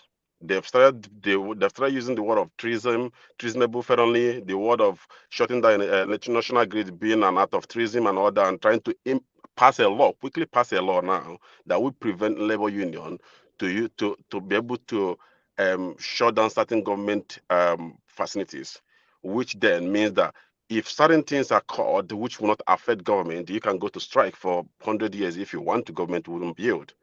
So now, what is the solution? My own proposal, what I would think is, if it's possible, even that we get the key labor people into this form to actually speak to them, to understand the power that they have. Now we can make a progress. Why do I say that? We had an election last year. There was a lot of flaws in that election as a result of loopholes in our electoral law. Right, one very big one being non-transmission of election from the polling unit. Now that election is gone. It's over a year now. Nobody's saying anything. In 2017, 3 years time, we're gonna have another election, and everybody will complain about the same situation. So what I would think is that instead of labor union actually fighting for minimum wage, they should actually channel their energy more in trying to find a solution that enables us to be able to elect people that we want to represent us. So how would that happen? Let's put a bill to the National Assembly and let the labor union push. This is not them and government now. This is between them and the National Assembly. All the flaws that we've identified from 2023 election, the National Assembly, we want you to enact laws to close these loopholes. All of them might not be closed once, but if we're able to make progress by closing all the loopholes that we had for that resulted in the shambles we had last year, it means that by 2027, we might make some progress in terms of electing people with vision and people with empathy and people who actually care for people. And this is my view. So if they're asking out today, let's pay them minimum wage. I don't know if any of you have seen it. Last night I was looking at it last night. Some governors said they're not going to pay more than they're not going to pay 60,000 even. You know, we have a bunch of people who have no empathy, who have no human empathy whatsoever. How can you as a governor expect somebody to survive with 60,000 naira in Nigeria of today? And some governors, mind you, that some governors haven't even been paying 30,000 minimum wage. So yeah, I think they've not been paying it. Yeah, some of them have not been paying it. I think the elegy should be, how do we get to have a credible electoral process? And that, I think, that is where labor unions should challenge their elegy. Yeah. If it's by threat of strike or anything, because they are the only institution left that can actually force government to do the right thing. And the moment they dissipate them as well, then all hope is gone. So if there's a way we can get in touch with labor leaders, invite them to this program, let's work with them, talk with them, find out the ways. If it means us drafting the bill to send to the National Assembly to close the loophole, let's find a way to have a credible election. The moment the politicians realize that you cannot win election without people, everything changes. The reason why things are the way they are today is because simply politicians don't need you. They don't need anyone to get into power. That's true. They've You're hijacked right. everything. So Everything. I think You're the right. solution, we should focus more on the solution, and that solution for me, I think, is let's find a way to elect credible people into positions. Thank you. Thank you, Victor. Victor, you have to be in tomorrow's broadcast. I hope you realize that based on what we discussed here last week or a few days ago. Yes, Akpabio said in the context, though he said it in a different context, but it's applicable to everything. Akpabio said, revolution has to start. Dan, I'll come to you 1 second. Revolution, I'll come to you. Starts in the National Assembly, where the people's elected representative are. That is what we're going to be building on. That is what I personally, but I need to highlight something, some comment, and just to provide clarification. Fola Jimiraf, good afternoon from this side. Since I have been watching this platform most time, blah, blah, blah, talking to sometimes each other without providing solution. Yes, we talk, but we can assure you that there are machinery being put in place for solutions, and they have solution based. I take this as a joke, but I will light it anyway. It's not somebody I take seriously anyway, so I'll take it as a joke. It seems to me that they always sneak out in the middle of the night, my sleep, to do a show so that I won't get chance to have my say. Nigeria, wow. The time he wrote this message, he could as well click on the link and join the platform and have his say. Am I wrong? All right, in that regard.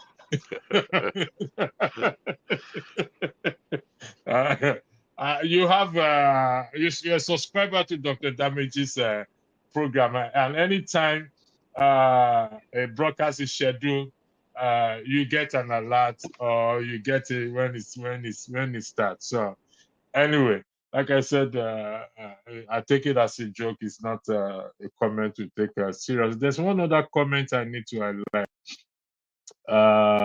Let's see. There's another one. Just give me 1 second.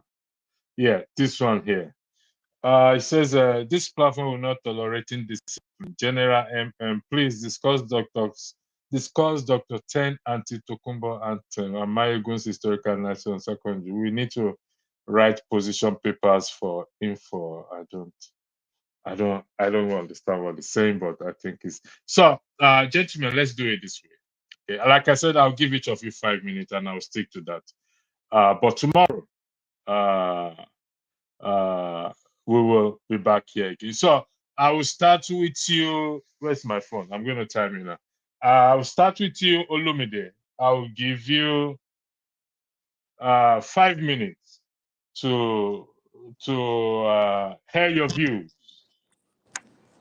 Can you skip me for now? Okay, I'll go to you, Revolution. 5 minutes. Thank you for that, Olumide. Yeah, thank you for this last comment, because I'm also going out for my work now. Anyway, before I make my final submission, I want to say something. You see, these people, when you try to tell them you want to make a point of correction, they start telling you want me to insult you. For me, if I come into a Nigerian forum like this, I'm not afraid of being insulted, because this is why Nigeria is where it is today. We think we can talk to anybody anyhow, and it's accepted.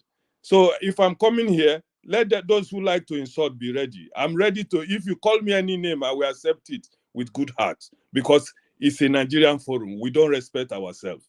So let me go straight to the point.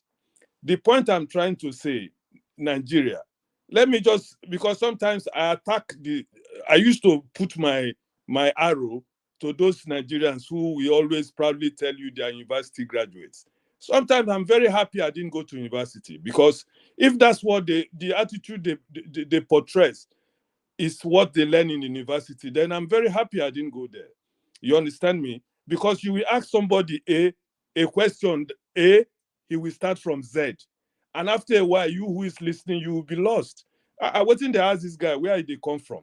And people will always get angry. It's straight that you told them, boy, go straight to the point. So for me, I will always repeat it, electricity. The only solution to Nigerian problem, no matter how people claim they know a lot, they come from left to right, as of today, the only solution to Nigerian problem is a revolution of any kind.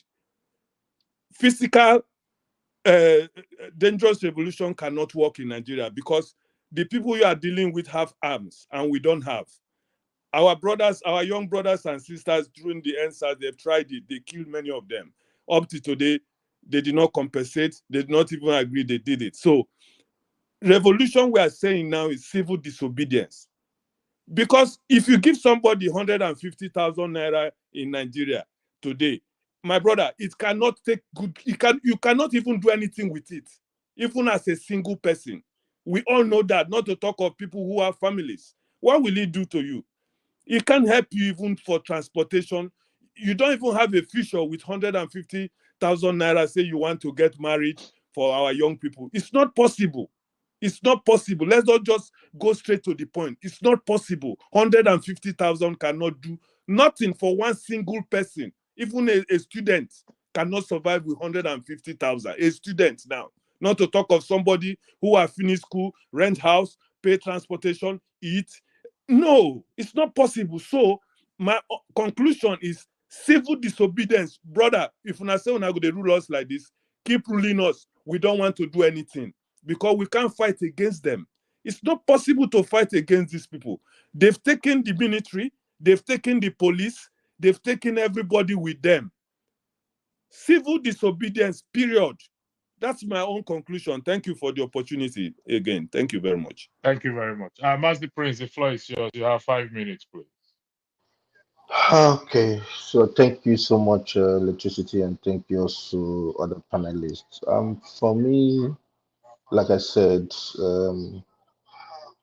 it's true we come here with sometimes some people just wants to quarrel, and some people wants to just abuse or be profane and other kind of a thing. Um, Usually I don't do that. However, I would say that I also do, when I'm frustrated. And my own thing is when I want to do it, I have particular persons that goes to, you know, especially especially those people that loves to troll people, or those people who would see the truth and always want to bend the truth for the fact that either they're favoring somebody because the person is from their tribe, or the person, somehow, you know, um, kind of like subscribes to what they believe in. That's them. For one, I believe in justice. I believe in equality, and I believe in truth always. The same thing I would tell somebody today, if you are my brother, is the same thing I would tell the next person. That's me. However, I also say those people who come with the mindset of abusing others is childish. I wonder what they teach their own children, because we are all adults. We all grown. Okay, we all grown, and probably some people speak from the office or some people speak at home. I wonder when your kid sees you talking, shouting on the phone and abusing others, the impression you kind of like modeling to them. It's not right. We are all here for Nigeria, and the reason is that it touches every one of us. There is nobody that will say, as long as you have people in Nigeria that you don't receive calls, except you are, I don't know the kind of human being you are, probably you are somebody they don't associate, but as long as you receive calls from Nigeria, you hear stories, you hear things that is heart wrenching, heart wrenching, just because of the fact that the leaders are not doing what they're supposed to do. So, like I said, and also if I also want to lead, kind of like lend a little credence to what Victor said. Victor, you said the right thing, but I don't think they will ever allow the NLC to even come up with any bill, because they will look at it as if they are being partisan, or they're trying to, uh, uh, destroy their strategies. They already have their strategies going on. But what I say now, in as much as I don't want to be pessimistic, I want to be optimistic, and I always pray that we'll come up with one day, some of them that think that they are demigods. One thing they are not sure of tomorrow. Death is inevitable. Death is inevitable, but not by violence. That's all I can say for now. Thank you. Thank you very much. The good, the floor is yours. 5 minutes, please.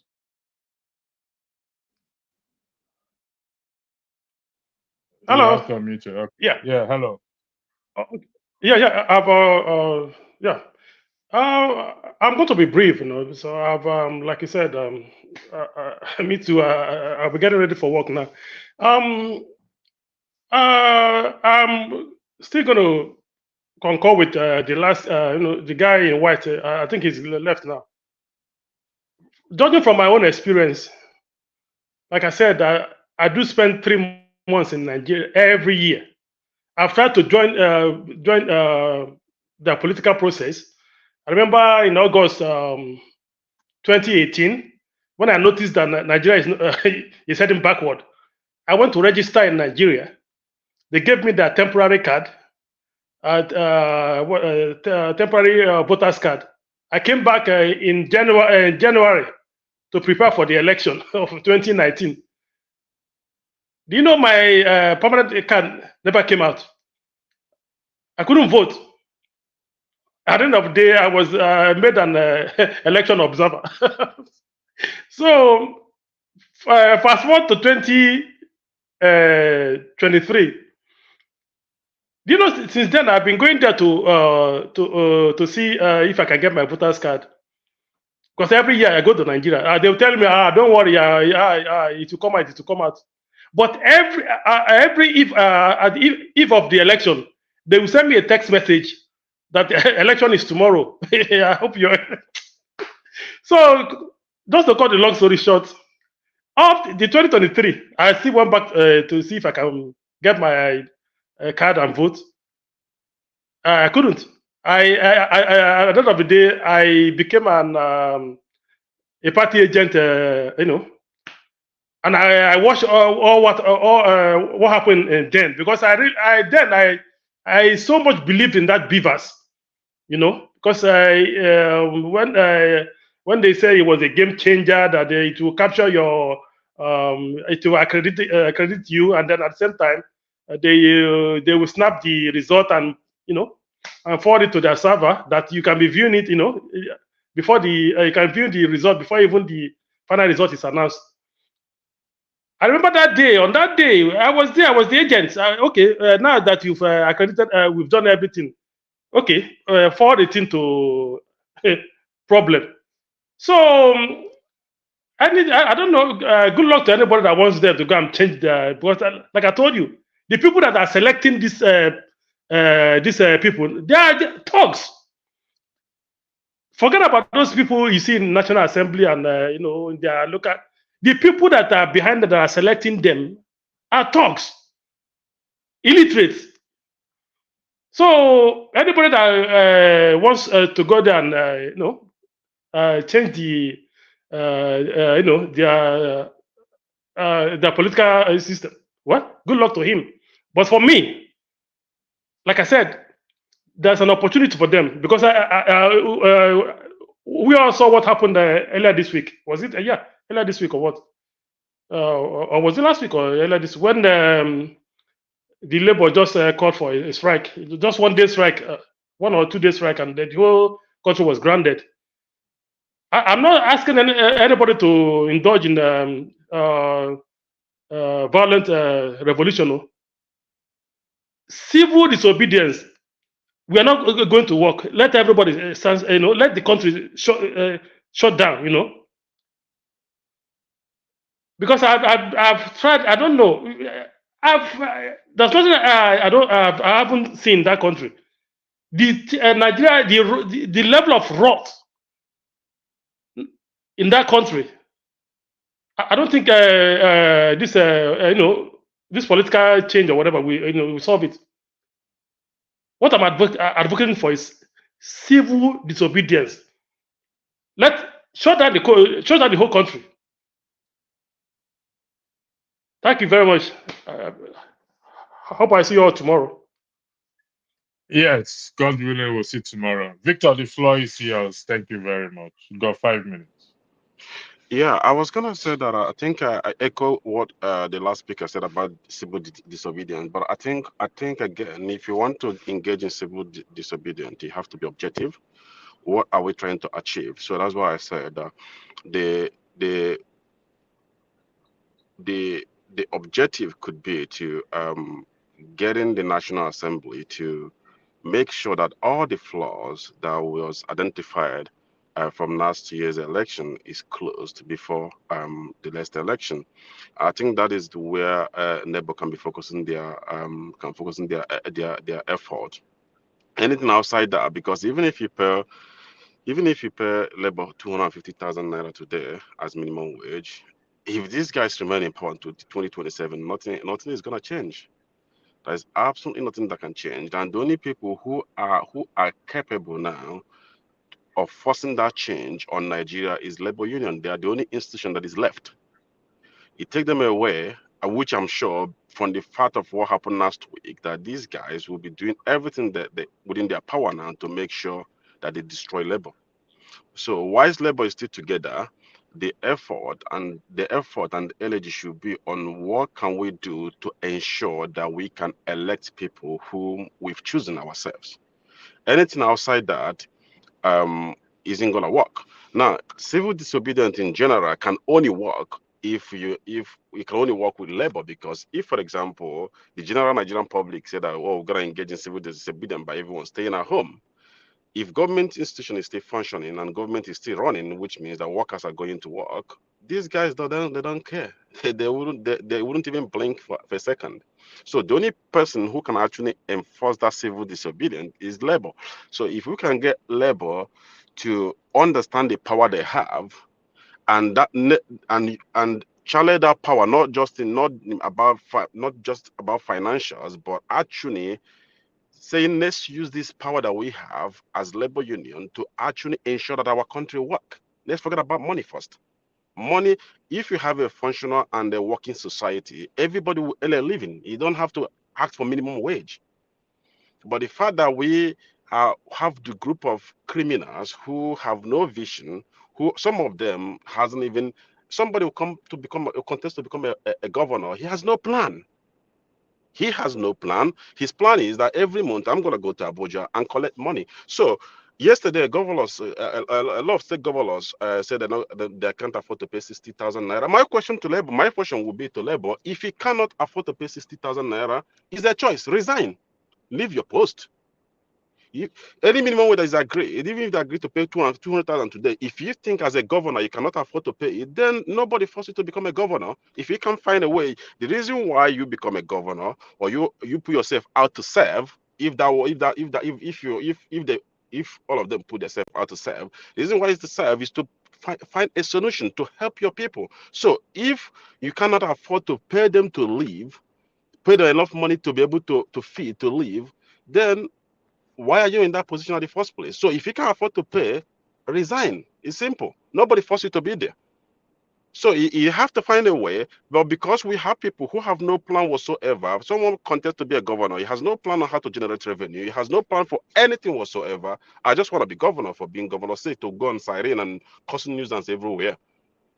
And you have this situation like this. But at the end of the day, the focus should be, Labour, in my view, should be channeling their energy towards better governance and good society rather than this minimum wage thing, because minimum wage is temporary. Nigeria, the way it is, if things keep going the way they're going at the moment, the country can only get worse. So something have to give. And the only institution now which is capable of forcing government to do the right thing, forcing government to implement right policies, which for me, the starting point is having a credible electoral process, is Labour. If Labour can capitalize and seize that opportunity with the power that they have, and we can get people who who can get people who we want ourselves elected into political office, people will begin to become accountable. Anything outside that, I don't see any other way. Thank you very much, Victor. To just comment on the said I should express. Well, I don't know why on the comment why our female panelists have been conspicuously absent. It's not easy sitting down here talking politics every time. Also, I believe they also have other commitments as well. So, however, I am drawing on programs that is subject that is a little bit out of politics. Maybe that will bring them in here, but it's not easy. If he was here last week, if he's still one of the female participants or more the panelists that still comes once in a while, our job takes most of the time. And it's not easy dealing with Mazi Prince and other men here who are ready to eat each other up. So electricity, I'm one of the quiet persons here. Seriously, praise yourself. Praise yourself. No. I'm not trying to. I'm only joking. Relax. Calm down. Right. All right. I need to play this. Electricity. Yeah. No, I was even gonna make a suggestion as well, if it's possible. If it's possible, actually, I think one of the things that could help control the people throwing insults on each other in this platform will probably be perhaps to even try to avoid where people come from. For example, I'll give you an example here. Any Nigerian that I come across, they ask me where you come from. I say I'm a Nigerian. The next question is which tribe. I'm like, I'm a Nigerian. Which tribe? I'm a Nigerian. So people are like, oh, but you don't want to tell me where? I say I'm a Nigerian. So either consciously or not, sometimes once we tell people where you come from, there's this bias that for some people that comes with it. So I think if it's possible, it might even be the case that we try to avoid telling people which part of Nigeria you come from. Everybody is a Nigeria. We're brothers and sisters, and that's period. Before I tell people part of Nigeria I come from, when I meet somebody from Nigeria for the first time, first of all, I would have engaged with you for some time, try to understand, know who you are, understand your reasoning before I even tell you where I come from. Because sometimes I tell people, oh, I come from this and they'll see you, oh, that people. No, so maybe that is just a suggestion. I don't know if it's possible. Vito, okay. Vito, without interrupting you. Okay. Hold on, Pastor, can I close? Can I make my own closing remarks? Yeah. Gentlemen, just hold on 1 second. I will be back. We'll be back in 2 minutes if all goes well. I just need to play something. Rise, oh, compatriots.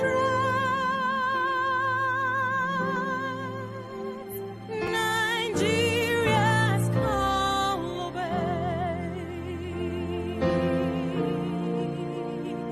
to serve our fatherland.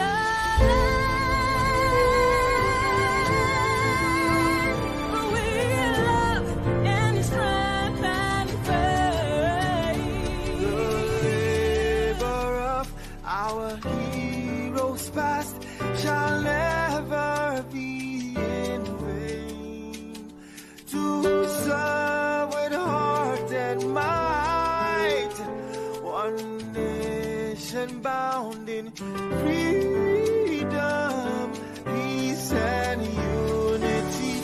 Hey, that's so, yeah. Oh, yeah. Arise, oh, compatriots. Nigeria call obey to serve our fatherland with love and strength and faith. The labor of our heroes past shall never be in vain.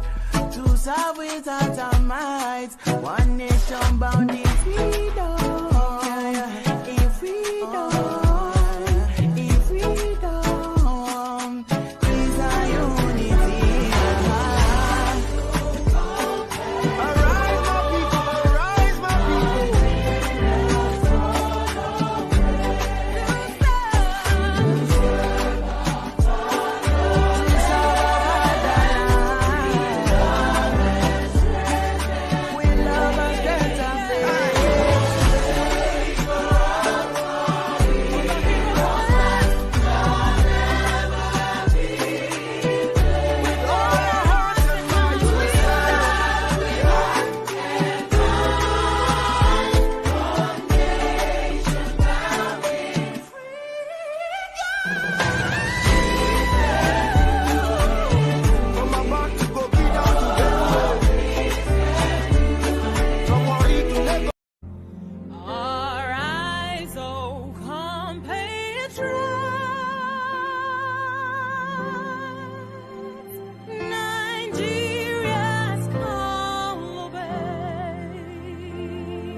Pharmacist name, is that 604?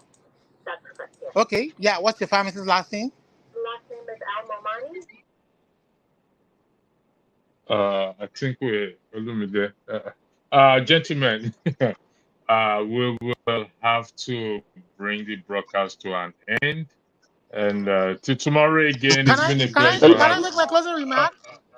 Olumide, you are busy, please. Olumide, can I make my closing remark? Olumide, you are busy, please. I'm not busy right now. I'm not busy right now. Olumide, okay, I'll give you 2 minutes. Go ahead. Okay, so I wanted to say that so to Revolution, we just came and said his own stuff about somebody being not patient. He's just pot calling kettle black, because he was the one who, and this is somebody, this is a guy who is very intolerant. When he's talking and somebody, I can't count how many times he and Jagun as that part. When he talks and Jagun tries to cut him, he gets upset, he gets mad. You understand? And then he's trying to cut into my own submission. When he gets his own time, make your submission. You understand? And I said, yes, I would insult you if you do that to me again. I'm going to insult you, whether you like it or not. So he himself is the one breaking the rule, and he's saying somebody else is intolerant. And what does that got to do with university education, for that matter? There are people who have university education, doesn't mean they can't behave irrationally or so it's all about good mannerism. He lacks good manners. If nobody has told him that, he lacks good manners. He must know that if he's watching right now. Then number two, like what the other caller has said, I've always preferred solution. Solution is, we want the constitution that will work for the people to be made, a new constitution to be made. That's my own solution. But at the least, you are still forcing this one down our throats. Even this one that you are forcing down our throats, you are not making it work. You disobey it, you flout it, you won't allow a free and fair electioneering process for at least the people to elect who they want. Perhaps that might even give us a meaningful way to effect the change that we want. But you force people on us who don't mean well every 4 years, and then you expect things to get better. This is what I'm saying. You understand? And we are saying that this can't continue to go on, because if you don't allow peaceful change to take place, you are making a violent change inevitable. You understand? People are going to resist someday. They're going to resist. They're going to take up arms against the government with the way things are going right now. And we're saying this quietly. We're saying this diplomatically. We're saying this in a gentlemanly way. And some people are refusing to pay attention. They've rigged themselves into power, and they're still yet forcing rubbish down our throats. How many ways are we going to say it? And then Fofadat is here asking me a hypothetical question that don't make sense. The little change that we have proffered, how many of them has been implemented? You are here, you are a minion of APC, a minion of those who are in power or whoever you represent, and you keep profiling their own way that has not worked for us. And you tell us, what are you afraid of? That is the very reason why we have refused to change from where we are. You are afraid of discussion. What are you afraid of? And then you come here and ask me a hypothetical question. What if? And you have not made one meaningful change. Is that not crazy? Don't come and ask me hypothetical questions anymore. And then you come here and talk about security. Security when people cannot eat food, when people cannot eat 3 square meals, when people they don't have access to good health care, when people don't have access to, and you're talking here about security. Thank you, Olumide. I appreciate you, and I appreciate all of us. And we will be back again. Our eyes, oh, compatriots, Nigeria's call obey to serve our fatherland.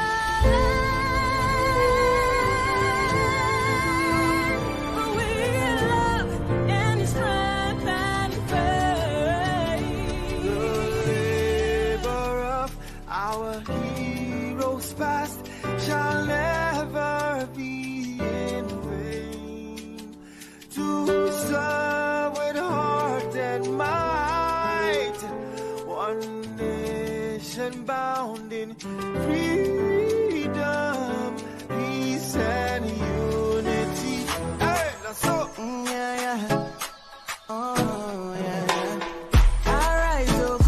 compatriots. Nigeria call obey to serve our fatherland with love and strength and faith. The labor of our heroes past shall never be in vain.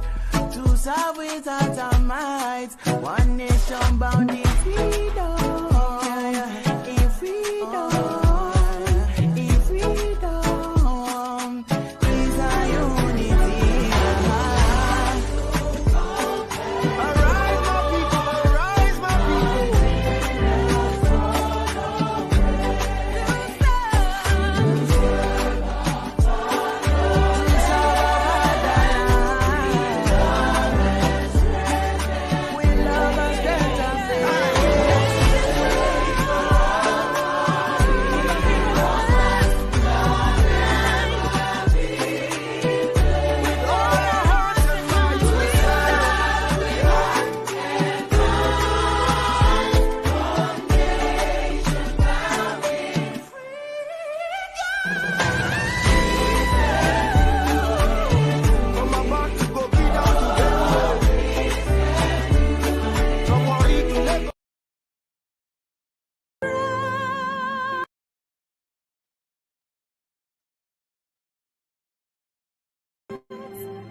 Nigeria's call obey to serve our fatherland